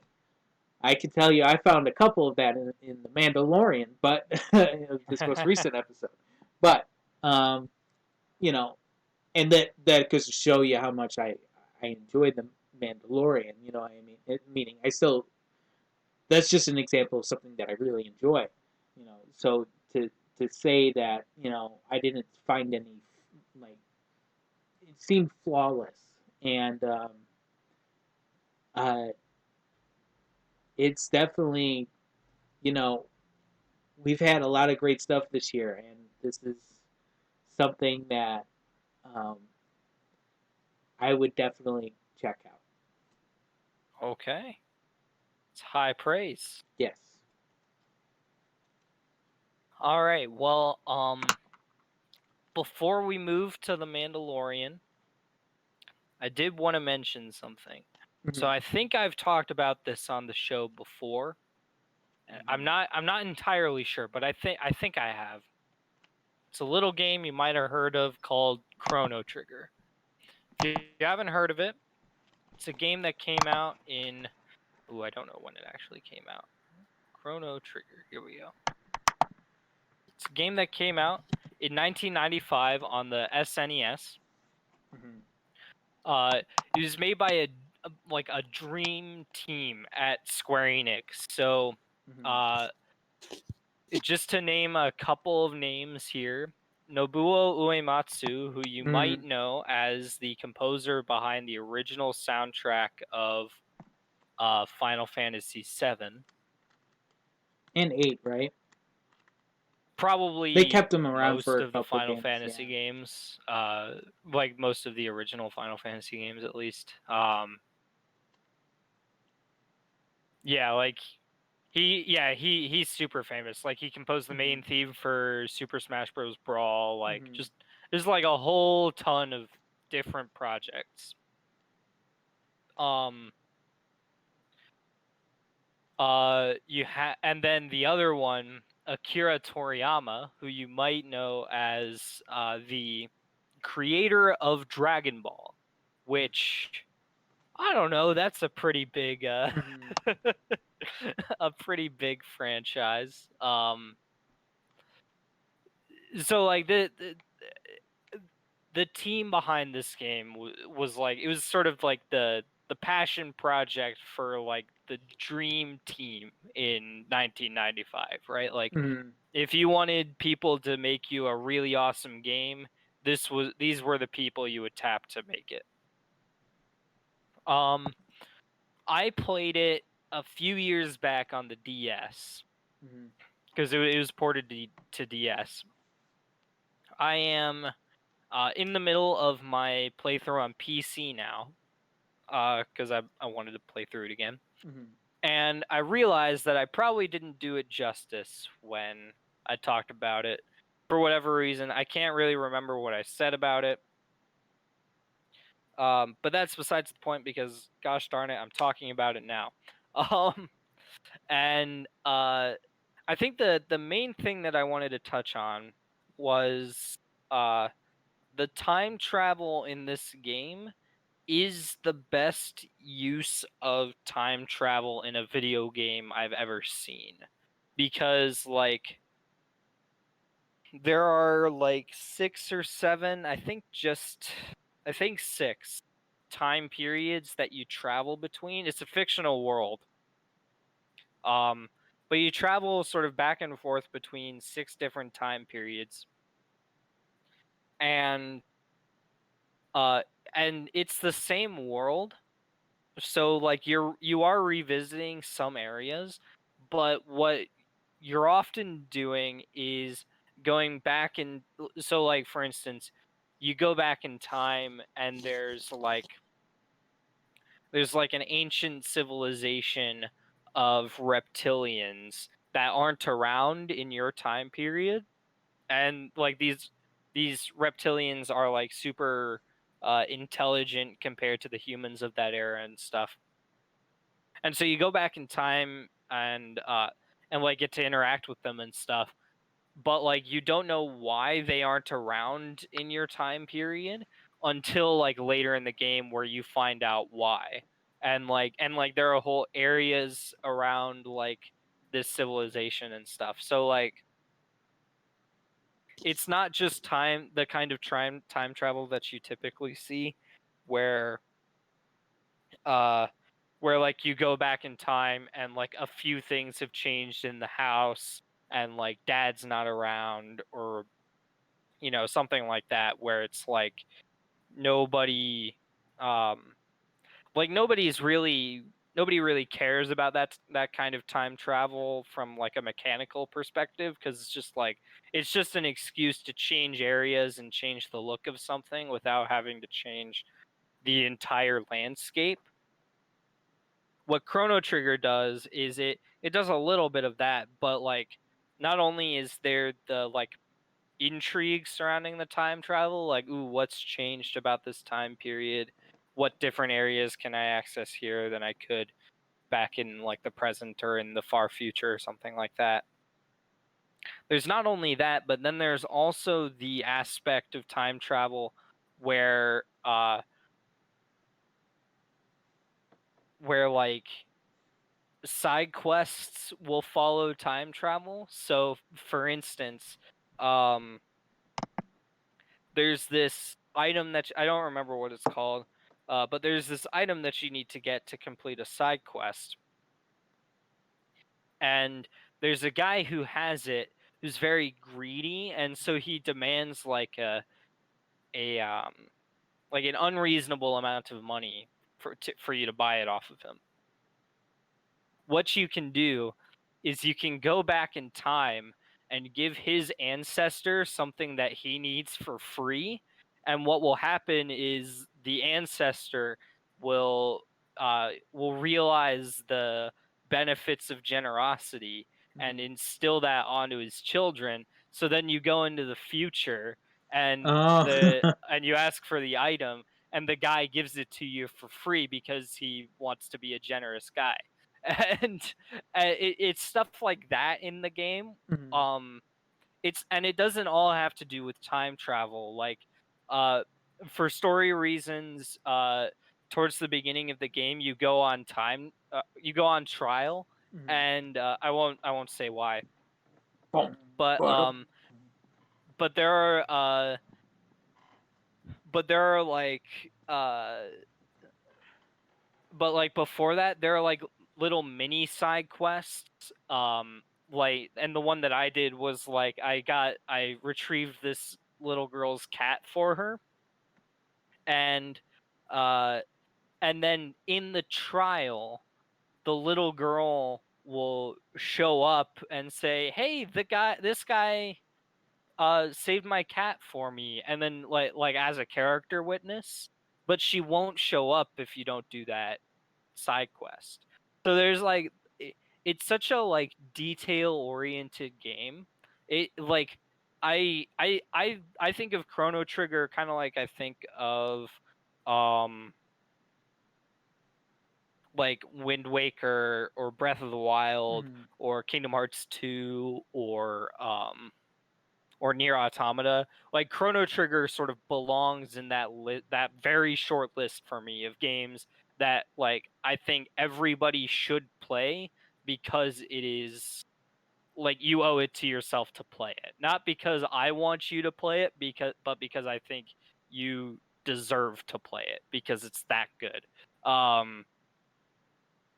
And uh the overarching story is really interesting too. Like it strikes you as a relatively simplistic time travel story when it starts out, but it gets like progressively more and more interesting as time goes on. The cast of characters is really cool. Like there's a frog who's a knight. You get a woman from like 65 million years before your time period, like, and that's just to name a few. So like everything about the game is just really solid. It's a really good JRPG. The combat's a lot of fun. It's a iteration on the ATB system from early Final Fantasy, Mhm.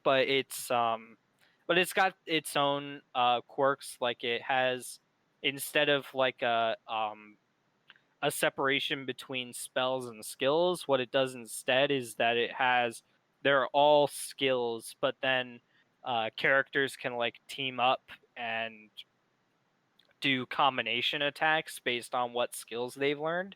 Um, so like one of the characters has like a gun that they shoot, um, that can shoot fire, and then they will like attach it to one of the other character's swords, and then that character will do like a fire spin attack, that does like a lot of damage to all of the enemies. And that's just like one example out of like a ton of different combinations that you can do uh across this really solid party of six that are all really interesting characters.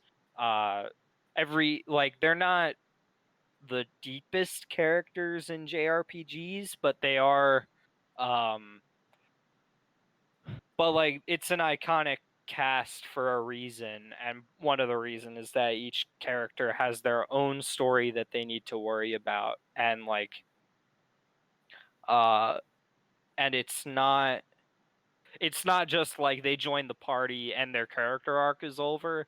They have a character arc outside of the party.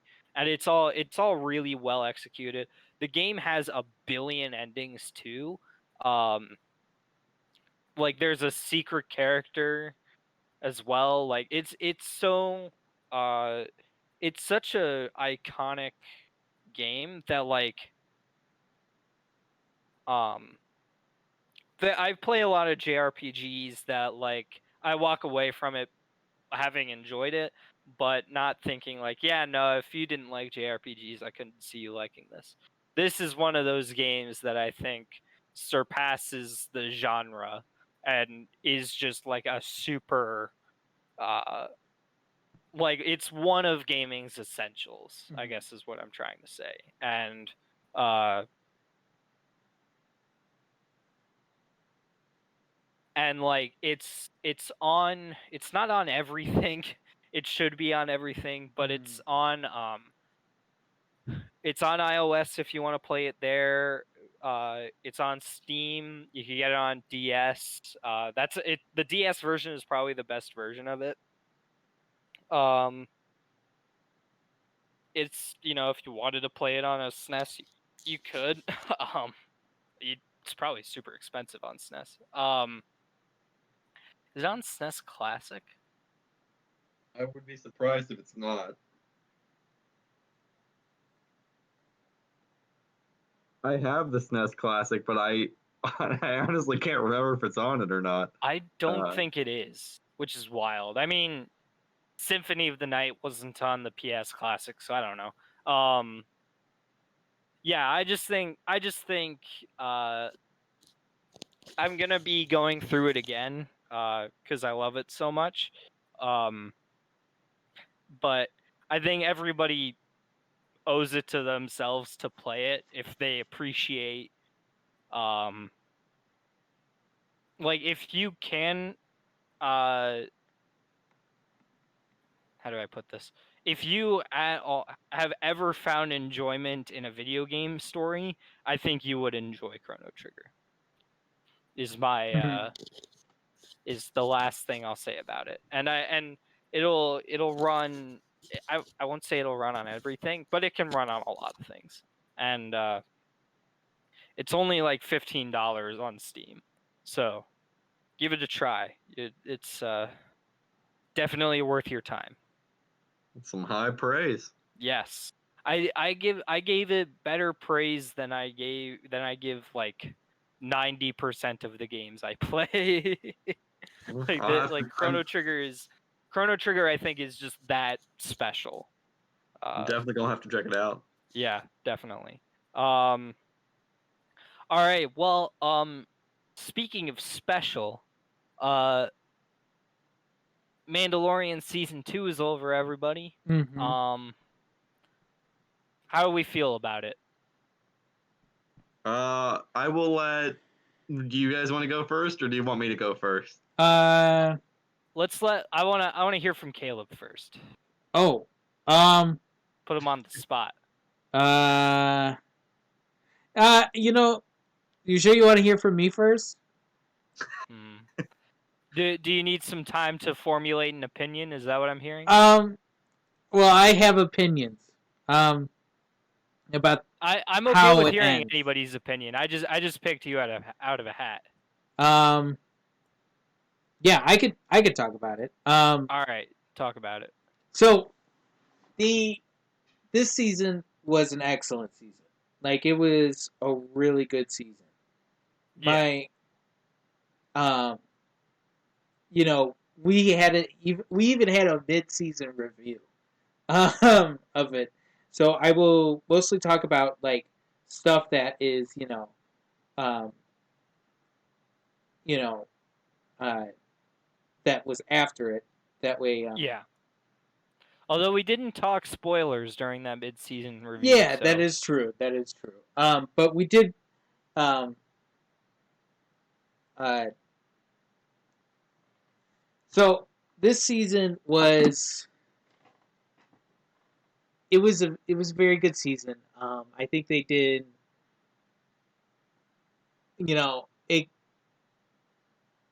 it was like the, the they did a really good job on keeping the magic of the first season, I think. Yeah. And they really did a good job of like keeping side episode, like anything that was a side episode was felt really relevant and connected. Whereas one of my main complaints about the first season was that we never really knew what the story was about until we got to the end.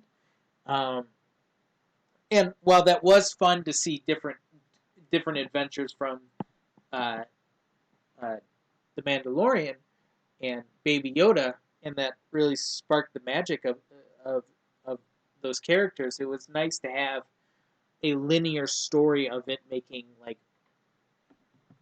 a real linear story, and it felt like, especially as the season went on, whereas the first part of the season was still kind of going down that route. It felt like open world storytelling of video game open world storytelling of like, Yeah. you know, I have to go here, but first you have to do this for me. Classic case, and that was more so in the first season, as you built up your armor in that idea. Um, just there's this one really made, like, they took all the good parts of the last season and they went full at all the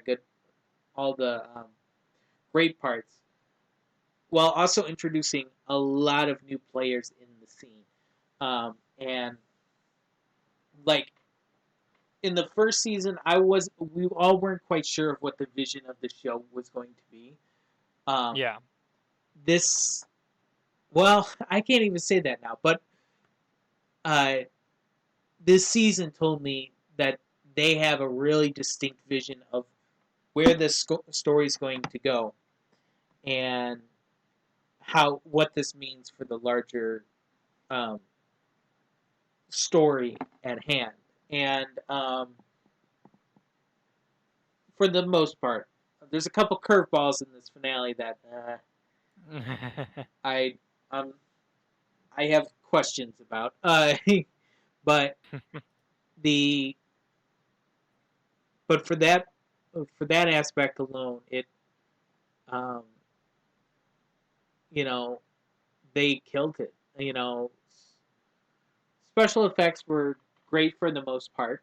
Um, for the most part, uh, um, and uh, you know, I think that the inclusion of all the characters that they brought in um, was really good. Um, I will say, it's funny.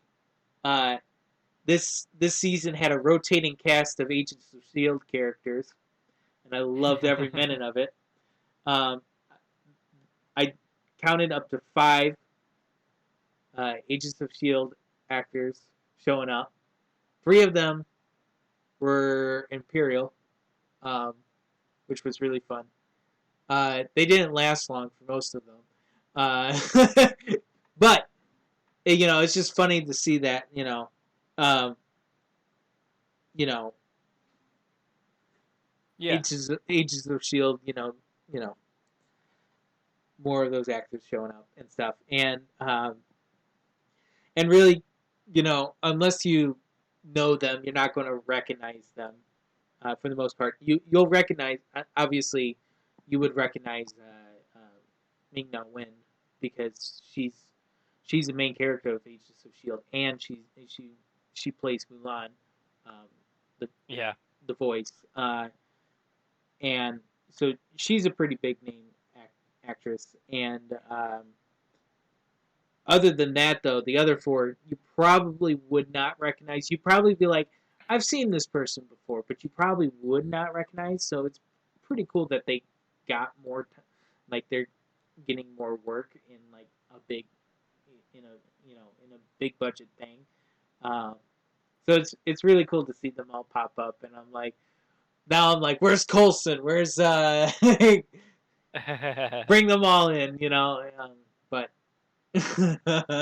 I even messaged you all and be like, hey, that's the main villain of season 7. You wouldn't know that because you haven't seen it, but it's just funny that even in the final episode, an Agents of Shield character showed up. I'm like, I know this voice. Who's this voice? And I'm like looking at him, and I'm like, oh, it's that guy. But yeah, it's got many surprises. The show has had many surprises. I think that last year I said it was a really great show, and I was very much amazed by it. But this this year, I am more than just looking at it as a show. I am more looking at it as a piece in the Star Wars um, installments. In the fact that this is one of the strongest stories from Star Wars that we have gotten, and especially in the Disney era. And Okay. I appreciate. Uh, I really appreciate Jon Favreau and Dave Filoni's commitment to to honoring lore and expanding upon it. Which something that I felt even with, you know, before we get it, I don't want to get on a tangent about the sequel trilogies again, but it's something that J.J. Abrams and Rian Johnson, um, I don't think really matched, and I don't even think Ron Howard matched in Solo. Um, Ron Howard tried, but yeah, he He was tried. also kind of boxed in Yeah, too, because he had to basically just pick up the slack of yeah, where Lord and Miller left off. very true, and that is very true. Um, the only one that I felt like really like honored Star Wars and the way the original trilogy was, and like honoring the prequels at the same time, but not too much, not too much to where they're not recognizing its flaws of the prequels. Um, you know, uh, and even the flaws of the original trilogy, like they make a lot of jokes of the original trilogy, but you know, I forget where I was going with. Oh, what with Rogue One, they were just so committed to creating a story in the Star Wars world, and I think that this show in particular was able to catch that magic that Rogue One did. okay. Um, I just wanted to I want to pipe in and just remind everybody that we can talk about spoilers. Hmm. But also I did want to say that I don't think I'm as glowing as you are about season 2 cuz like well I think that there were some structural uh changes that were made that I think worked to the season's benefit over last season. I think because like you said, I think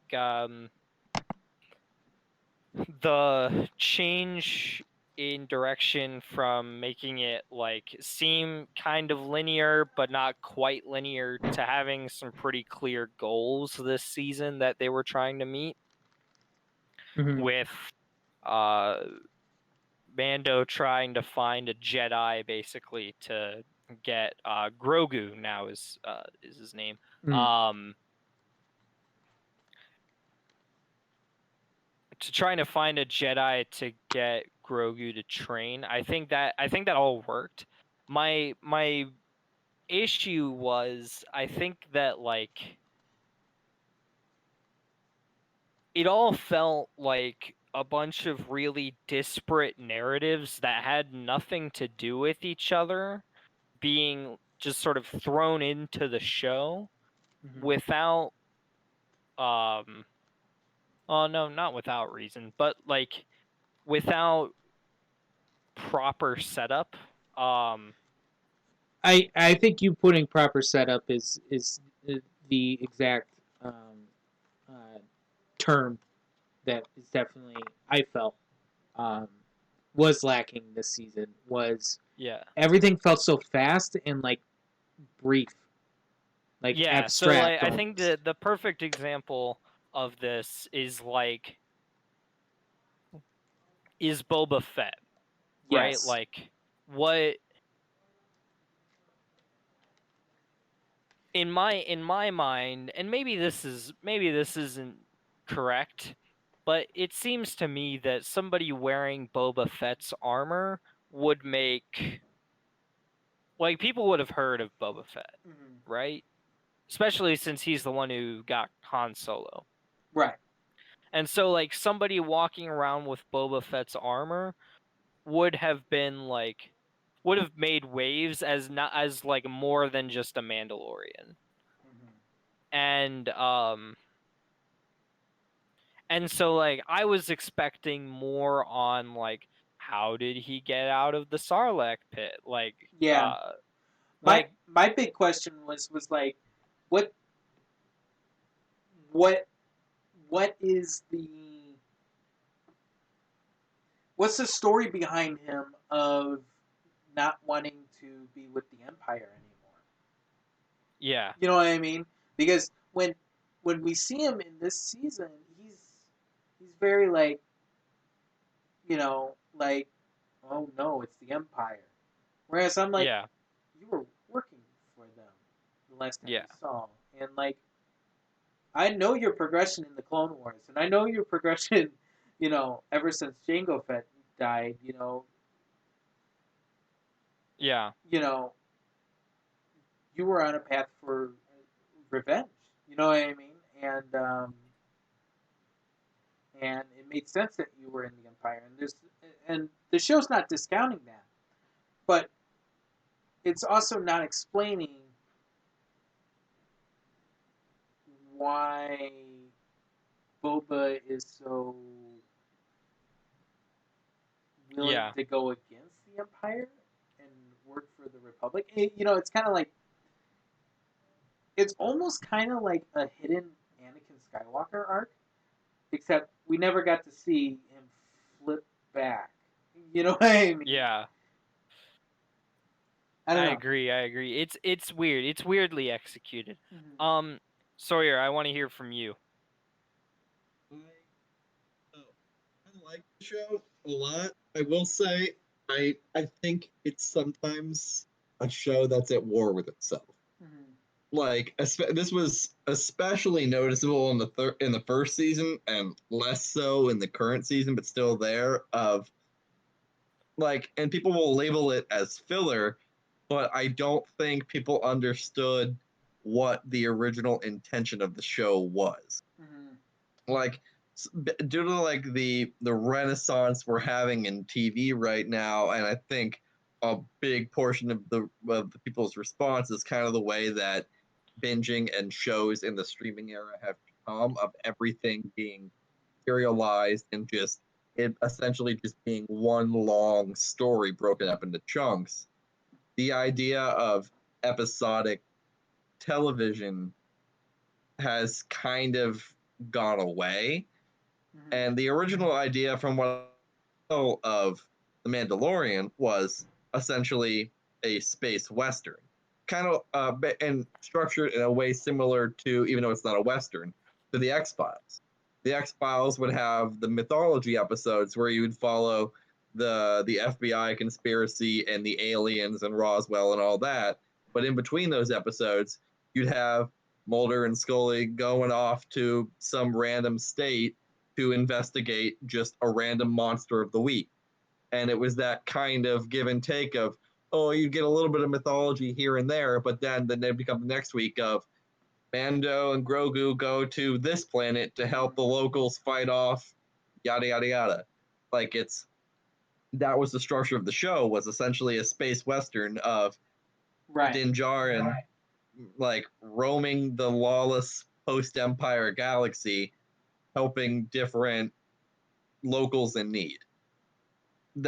Basically kind of emulating classic westerns in the post-Civil War era. But anytime we got one of those episodes that it was trying to emulate, people always just quickly jump to it being filler, not realizing that that's the whole point. Right. It's not filler, it's the point of the show. It wasn't meant to be people were going into the Mandalorian expecting it to basically just be an 8-part serialized story, which they also kind of brought on themselves with the first 3 episodes being that way and then jumping into it in the middle. But that also wouldn't have been as big as a deal if it wasn't only 8 episodes. So that's what I mean with it being at war with itself, is having only 8 episodes and having a majority of them be serialized storytelling then kind of makes you question what the point of the ones that were episodic being there in the first place. But if you had increased the episode count and done a little bit more of those episodic stories, then it wouldn't have been as big as a problem. But I also don't think a lot of people nowadays really understand or appreciate episodic television. And so season 2 kind of course corrected to the point where the only ones that I would consider in a sense to be episodic would be the 2nd and 7th episodes. Yeah. Especially the 2nd one. Yeah. It was, and they aren't bad, but people immediately, when they don't have any kind of connection to the core plot, just immediately label them as, oh, filler, you don't need to watch it, it's boring, cut it, why are we getting all this filler? Not realizing that it's not, the show is not supposed to essentially be every episode being heavy plot detail. No, I agree. I think what really would have helped this season is if we had 2 more episodes, right? Yeah. And I know exactly where you'd place them. You'd place them one in between episode 5 and episode 6, which if episode 5 was the Ahsoka episode, and then episode 6 was the tragedy. If you had one more of that, they have to make a pit stop somewhere, and we develop a little bit more of that bond of between Grogu and Mandalorian, just a tad bit more to set up the tragedy even further, I think would have been really cool. And then I think the other point that you could have done it is between episode 7 and 8. I agree. Yeah. And really, this is where you could have expanded more on Boba and assembling his crew. Yeah. It feels a bit rushed. Yeah. I enjoy the show. I also, brief tangent, but it really goes back into my next point, is I think and I've been seeing a lot of this online today. Now the season has wrapped. I think it's dangerous for some people, and especially for film and discussion and criticisms, and kind of what we're doing on this entire podcast here, is to just. I think it's completely okay to lavish praise on something that you enjoy. Heck, we do it all the time on here. That's kind of the whole point of this show existing.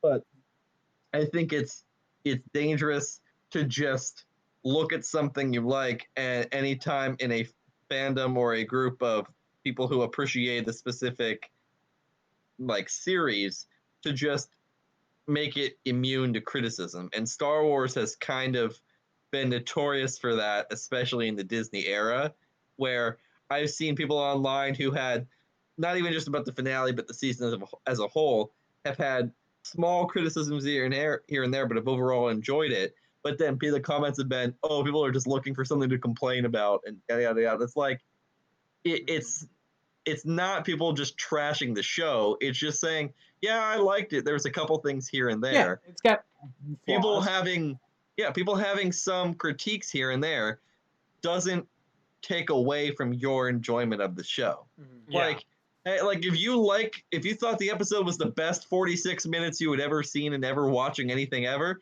more power to you, man. I'm glad you enjoyed it. But just because somebody doesn't love it and lavish the same amount of praise as you on it doesn't mean that it's a lesser episode because of it, or that it means that you shouldn't have enjoyed it as much as you did. Like Yeah. that's you it's and that brings me into the point that I have with the season here is I think that as much as I think Dave Filoni and Jon Favreau are great and they're giving fans what they want, as they should, Mhm. Yeah. they need to be careful and not just thinking that I don't want them to get the feeling like, oh, they can just do whatever they want and fans will just eat it up. Mhm. Because it's I don't I know Dave Filoni is that way because I think he is keenly aware of the way Star Wars Yeah. fans are and the way the story goes. And Jon Favreau to an extent too. He just doesn't have the same amount of Star Wars experience Mhm. as Dave Filoni has. That's why I think those uh, Jon Favreau's filmmaking chops combined with Dave Filoni's experience, especially working with George, that team works really well. Mhm. I just hope that they the show does not become this piece of media where it is completely immune from criticism and Dave Filoni and Jon Right. Favreau can do no wrong. If there are issues or slight critiques, point them out and always strive for the media to be better. Don't just say, Mhm. this is perfect, there are no issues, this is the best thing I've ever seen. And you can enjoy something and admit there are issues with Right.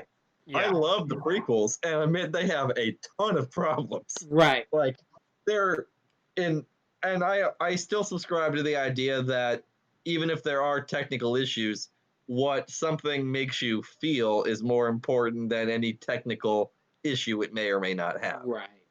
But getting into those issues that I had, while I still enjoyed this season, a couple of the issues that I had, namely, like I think it is very scattershot and rushed. Mhm. Scattershot in the sense that it brings, and I get that it's trying to be this unifier that unifies all the different um, like generations of Star Wars fans and eras and Mhm. plot threads and kind of unifies the prequels, originals, and sequels all together, which is admirable. But when you only have 8 episodes, Yeah. of which they're all only roughly about a half hour to like Yeah. 3/4 of an hour, that's a lot. It's more time than a Uh-huh. movie, yes, but that's a huge task, and you're not giving yourself room to breathe. Well, even Like, even if we look at like the sequel trilogy, what was one things that we said about last year with the Rise yeah, of Skywalker was that it needed Yeah. another film to expand upon and like really like fully not make things so rushed in the fact that, oh, this is a curveball, this person's alive yeah. this whole time, um, type thing, and Well, really the fleshing that out. benefit they have here is they have vision. Yeah. I believe that Filoni and Favreau know where they're going with the Right. show and where they ultimately want it to go. I know which I think is beneficial in that it never feels like when I'm watching the show that they've ever lost focus. Yeah. Like while there may be some deviations here and there, I still am able to track. Okay, I know where they're ultimately leading things. Hmm. I know where we're going or where we're ultimately going to end up, and a part of that can also be inferred based off of Star Wars timeline.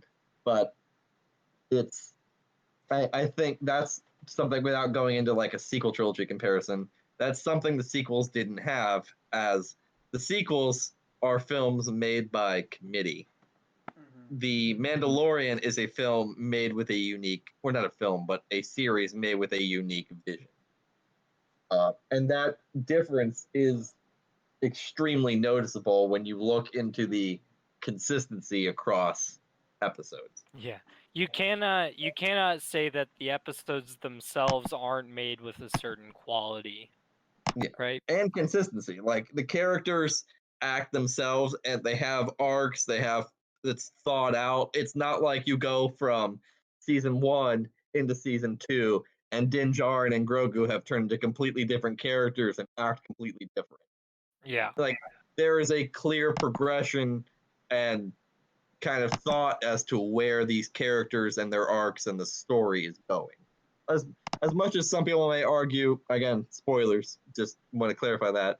As much as people like may think, oh, Luke's appearance at the end was just fan service, if you paid attention to where the story was going throughout the whole season, his appearance makes sense and Right. ultimately was the end goal. It wasn't just throwing him in at the end because fans wanted We some need some big Star Wars thing to hit. nostalgia here. Yeah.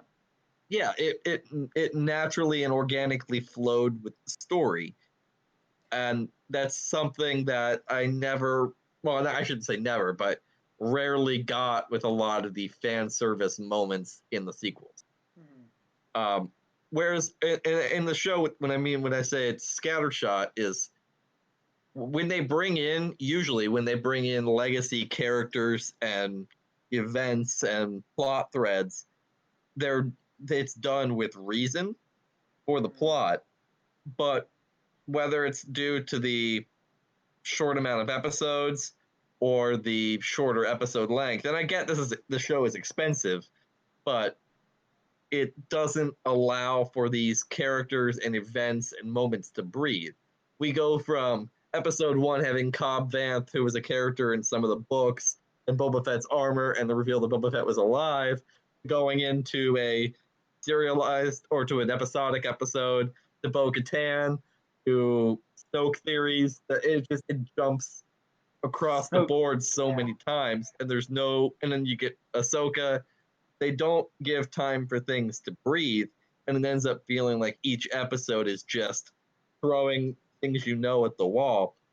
And while they're well done and they connect, you end up with like a sort of like I guess story whiplash, with feeling like I remember when I was at the Ahsoka episode, I was like, wait a minute, like 4 episodes ago we were on Tatooine. Like it's just That's why I kind of appreciated the 7th episode being what it was. Yeah. Because imagine if we didn't get that episode. Yeah. You know. And just went right into this. Yeah, they tracked him down because they very well could have. Like, Yeah.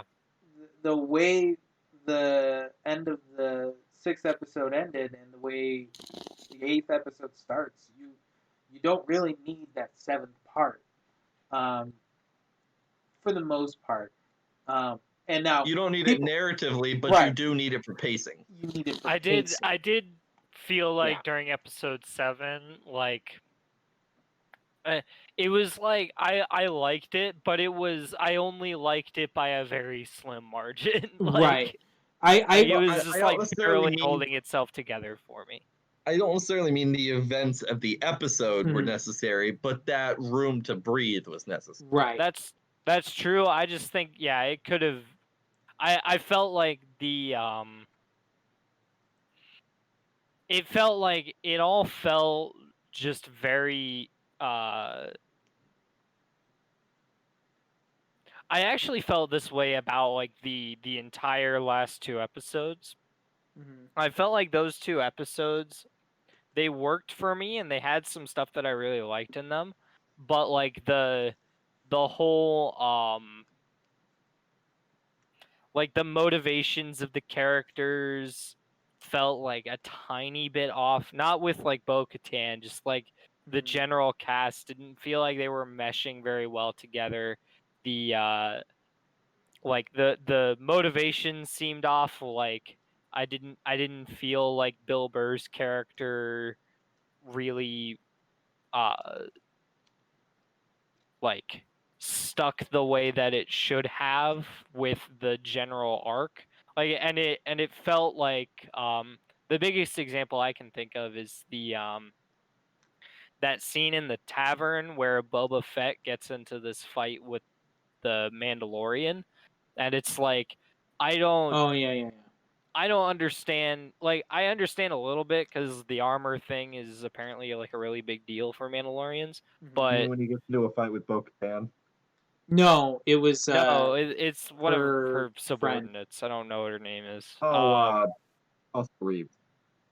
Yeah. Yeah. Like I just felt like that whole thing like just didn't work for me, and there were all like little moments like that throughout the show or throughout the last two episodes that didn't quite sit right for me. But like overall, the finale was good. The I one I did oh, I want to know like what you guys think about a Baby Yoda-less Mandalorian. Well, I I guess think that's kind of my question. it depends on where they decide go with things. Because like I I do think this my main, and this loops back into that with the Baby Yoda and where the show goes. It at times, and I also I thank Jeremy Johns, the YouTube reviewer, for kind of like bringing this up, and I kind of really thought about it once he brought it up. At times, season 2 of The Mandalorian really felt like it was serving as a launch board mhm. for more Star Wars spin-offs on Disney Plus in the future. Yeah. Especially after the Investor Day happened, that it became more and more clear. Right. With and then the end of this season with the stinger about Boba Fett, if that becomes its own show or if that's season 3 is also kind of weighs into my opinions I'm on how this ends. Yeah, I'm convinced Uh, that this is season 3. yeah. And Which to me, I'll get to that, but yeah. it's. Do you want to say something, Caleb? Oh, I was going to get to that, but Oh, yeah, that's really largely where my opinions stem from. So I'll let you all okay. voice your. Like it's, I think it's like with Bo-Katan and the Boba Fett stuff, and clearly Ahsoka. Like Yeah. Mhm. it's, these were good and well made episodes, but I think that's part of the reason why it had that feeling of not a lot of room to breathe Right. and feeling scattershot, because we're going from all these different characters so quickly, and we're not really getting the explanation of, with the exception of Luke, of why these, like Ahsoka makes sense of why she had to be there. Uh-huh. Like, I mean, she, if they're hunting for Jedi and she's around at the time, Mhm. narratively that makes sense. The whole scene of her asking about Thrawn, I mean, it's cool, but it's like it's almost It's like the obviously scene set in, up. yeah, it's almost like the scene in Endgame when Loki steals the Tesseract and Yeah. back in time, and it's almost like coming to Disney Plus December 2021. That should just be like written on the screen during that. Like Yeah. it's I I like it, but I'm I'm too, like, I think it's that kind of goes into my point about Din and Grogu's story, Mhm. is what ended up really, that all of these introductions and scenes, as well, not Luke. Luke's actually the only legacy character whose appearance I felt, I guess Ahsoka kind of, but the Yeah. one whose appearance did not hinder the story of Luke and Grogu in any way, as their appearance was completely justified within the narrative of the story. Yeah. It was Yeah. what was I set up agree. from the Bo-Katan beginning. makes sense somewhat because she is a Mandalorian, so Mhm. Yeah. that I is think natural. Bo-Katan made sense. Yeah, I think in part because she's Mandalorian and because it's like uh she's probably the one of the few characters that you have to look at after the Siege of Mandalore and wonder like, "Hey, where did they end up?" Right? Like Mhm. Well, I think that's even definitely what's set up in Rebels. yeah, that's true too. Because I Rebel. haven't Oh, watched Rebels. oh, So. yeah, she Yeah. comes back in Rebels. And Yeah, that's kind of a big deal with this. So it Yeah. made a lot of sense, especially when they've been referring to what happened with Mandalore, because what was set up at the end of Rebels, which was something that bothered me, is that I never felt like we truly finished the Mandalorian arc in Rebels. And I was like, well, so it's just beginning, and then it stopped. I'm like, whoa, whoa, whoa, whoa. I know. Yeah. I realize the show's not about that. You know what I mean? And so I just, you know, I I let it go, and you know, but also I felt like, you know, this is getting to the flaws of season 4. Um, I felt like that could have been expanded on more, but yeah. There So is a gap between the Mandalorian arc and Rebels and when the Mandalorian show begins. There's a gap of time there that needs filled in because there's some yes, crucial backstory we don't have. yeah, Yeah. and we got a little That bit makes more of sense. that this season. Like that, I was really appreciative Yeah. of, uh, but there definitely needs to be more. Yeah. Honestly, my biggest legacy character complaint, and this is probably blasphemous to some people, but I think it's honestly Boba Fett.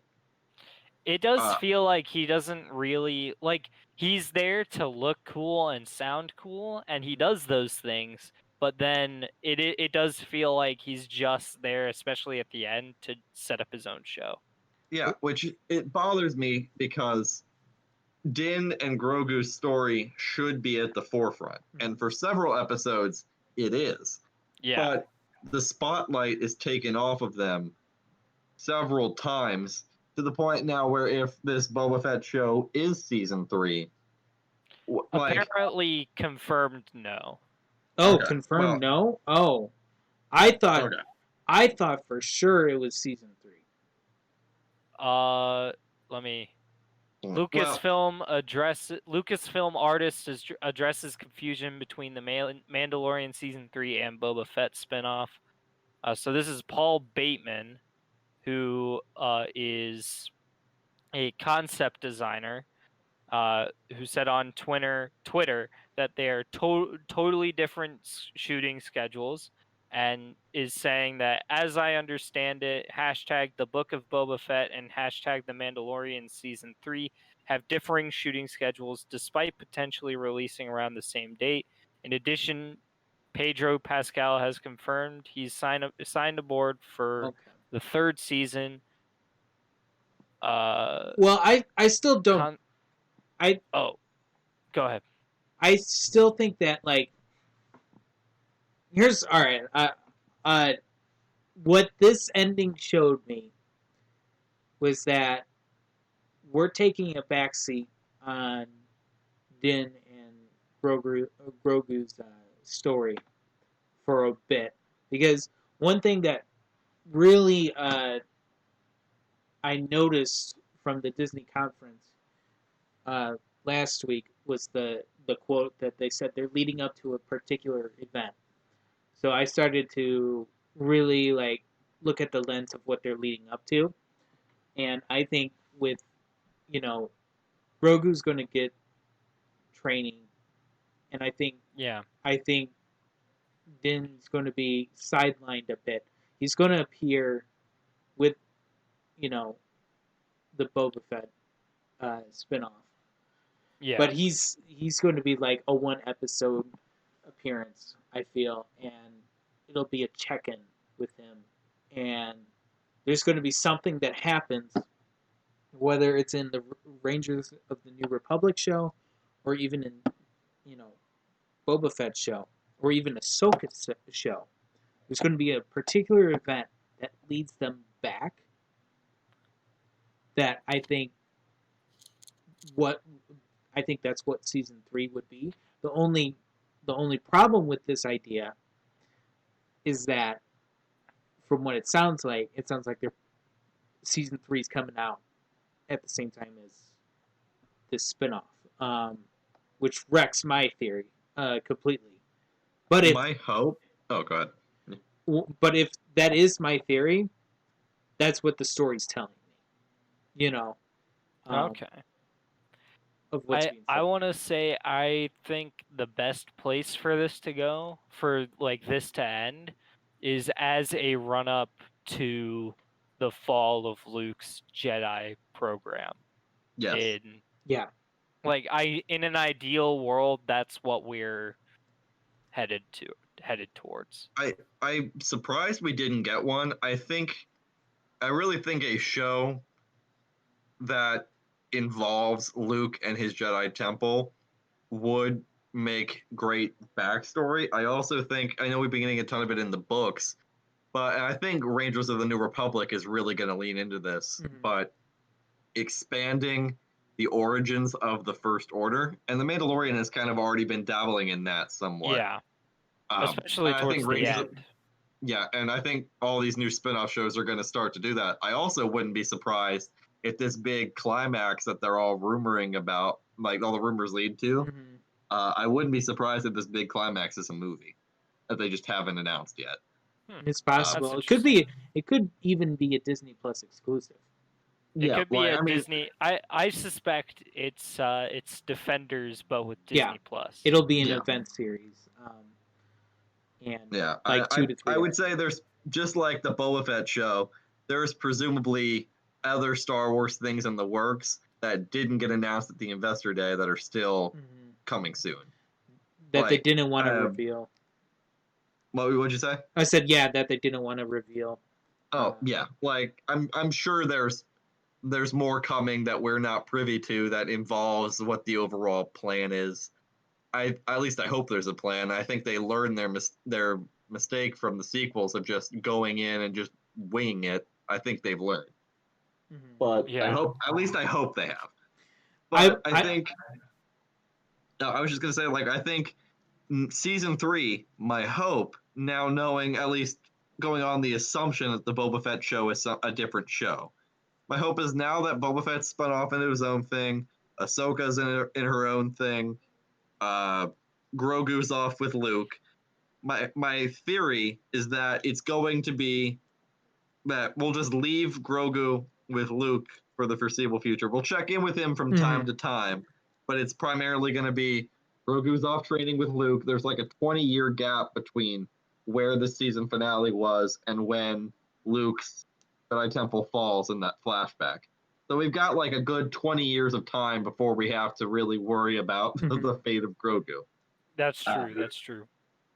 I yeah. think I don't foresee anything bad happening to Grogu during the temple. I think they're gonna find some weird workaround so they can send him off into the outer reaches like they did Ezra.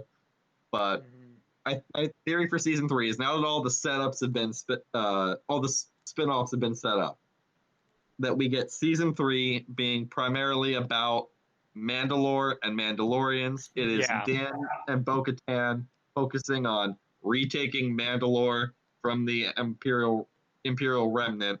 Mhm. We've got the Jedi stuff going on with Ahsoka, and I wouldn't be surprised if the Luke and Grogu stuff kind of intertwines with Ahsoka because there's no way they're going to pass Yeah. that up. Uh, and I wouldn't be surprised if we see a lot of the First Order beginnings, kind of Snoke Palpatine stuff, Mhm. go more in towards the Rangers of the New Republic, and it end up focusing just on Mandalorian stuff with Mandalorian, which I hope happens because season 2 was a lot of setup for other stories in the middle of also telling Din and Grogu's story. Mhm.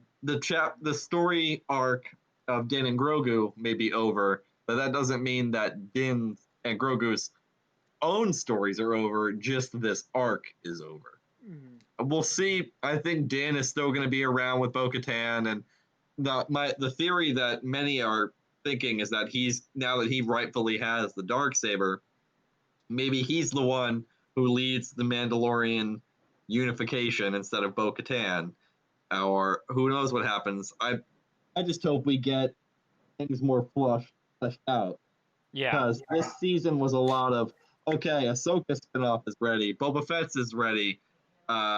We'll get Bo-Katan here, Cara Dune's gonna get her own spinoff, and it was a lot of that. Mm-hmm. Din and Grogu were still in the forefront, but they didn't always get the spotlight, if that makes sense. I hope season 3 kind of course corrects and gives Din the spotlight again. I do think they got a good, like, they kept the narrative focus on their relationship. And I am glad that even though it was more of an episodic episode, that the second episode was almost entirely just about the relationship between Din and Grogu. Yeah.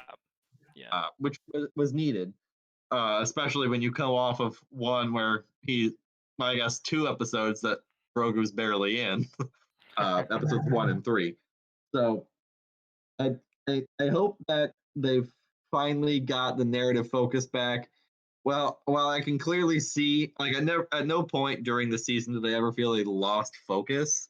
I just feel that at points during the season, the spotlight shifted, even if that focus was still there.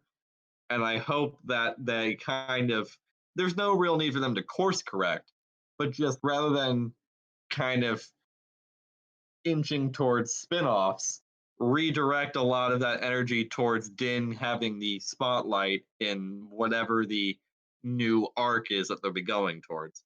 Also, don't be afraid to check in with other characters from time to time. It doesn't always need to be, oh, we're in this episode, so we can never cut to this other thing. That was part of the problem I had with the Moff Gideon stuff, is after the end of season 1, we never really quite got a whole lot of, like, threat for Moff Gideon outside of a handful of episodes. And I wished there was more buildup of him as a villain. Yeah. And I have so many questions, and I know Star Wars, we're gonna get the answers to these questions. Star Wars doesn't leave any questions anymore. I guess it didn't used to. Just but, depends on which comic book or story book you want to yeah, read. essentially. But there's too many questions that they have yet to answer, but they're still going off, like, the narrative is still building towards a resolution to these problems that the questions were never answered. Like, oh, Bo-Katan and the Darksaber, but we never found out how she lost it to Moff Gideon in the first place. Right. Yeah. Or how Boba Fett's even alive. How Grogu survived the temple. What's Ahsoka been doing for the last 20 years? Like, I guess since, not 20 years, but since Rebels ended. Like, What happened? there's I'm sure the spinoff will tell us that, but Yeah. there's just so much that they have yet to answer that I need them to answer before I can fully get invested in what the new arcs are going to be. I can't really care about the conflict between Din and Bo-Katan for the Darksaber if I don't know how she lost it in the first place. Right. Like, I need, what the foundation they have here is great, and I still think it's one of the best shows on TV, but I need more.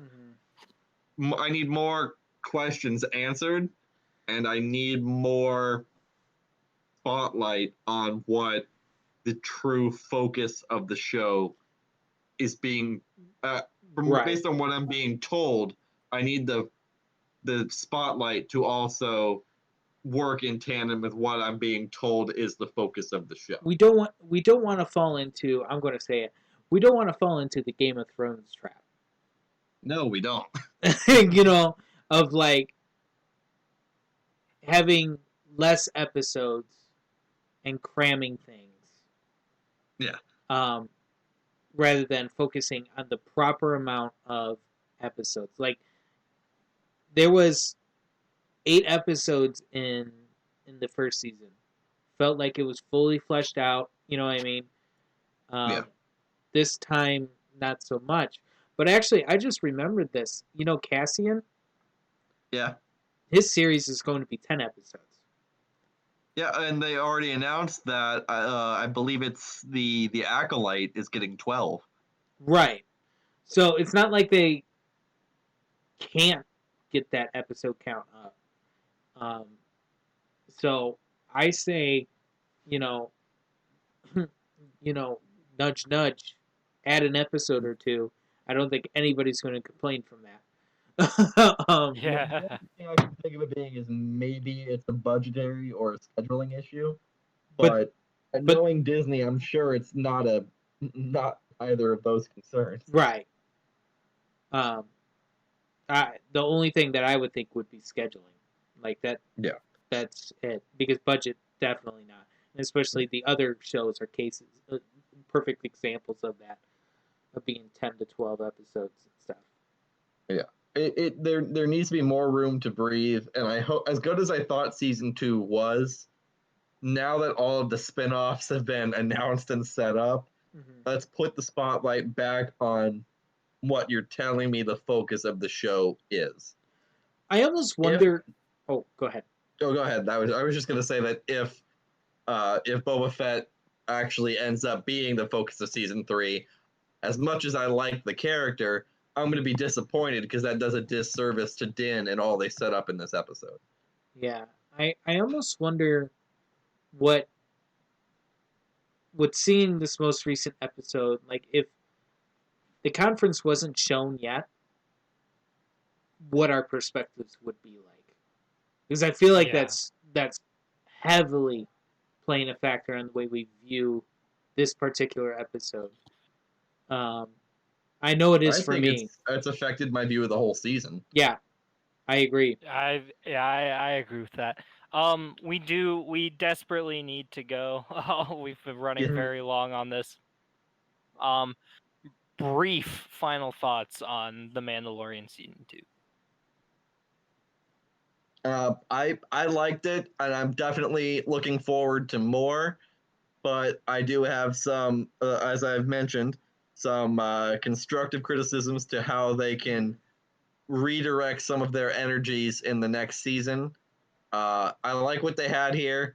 I think they have a good foundation and good characters. Just kind of redirect your narrative focus somewhat, and I guess give your plot lines some room to breathe. Same. Amen to that. Caleb? Same. All right, that's we all have the same. Also, Same maybe if you do plan on using Luke more often, maybe oh yeah, we put a never little more even effort addressed into that. his face. Oh my gosh. Oh jeez, CG. Yeah, wasn't a fan. From Yeah, what I no, could that tell, was that was a bit rough on the de-aging thing.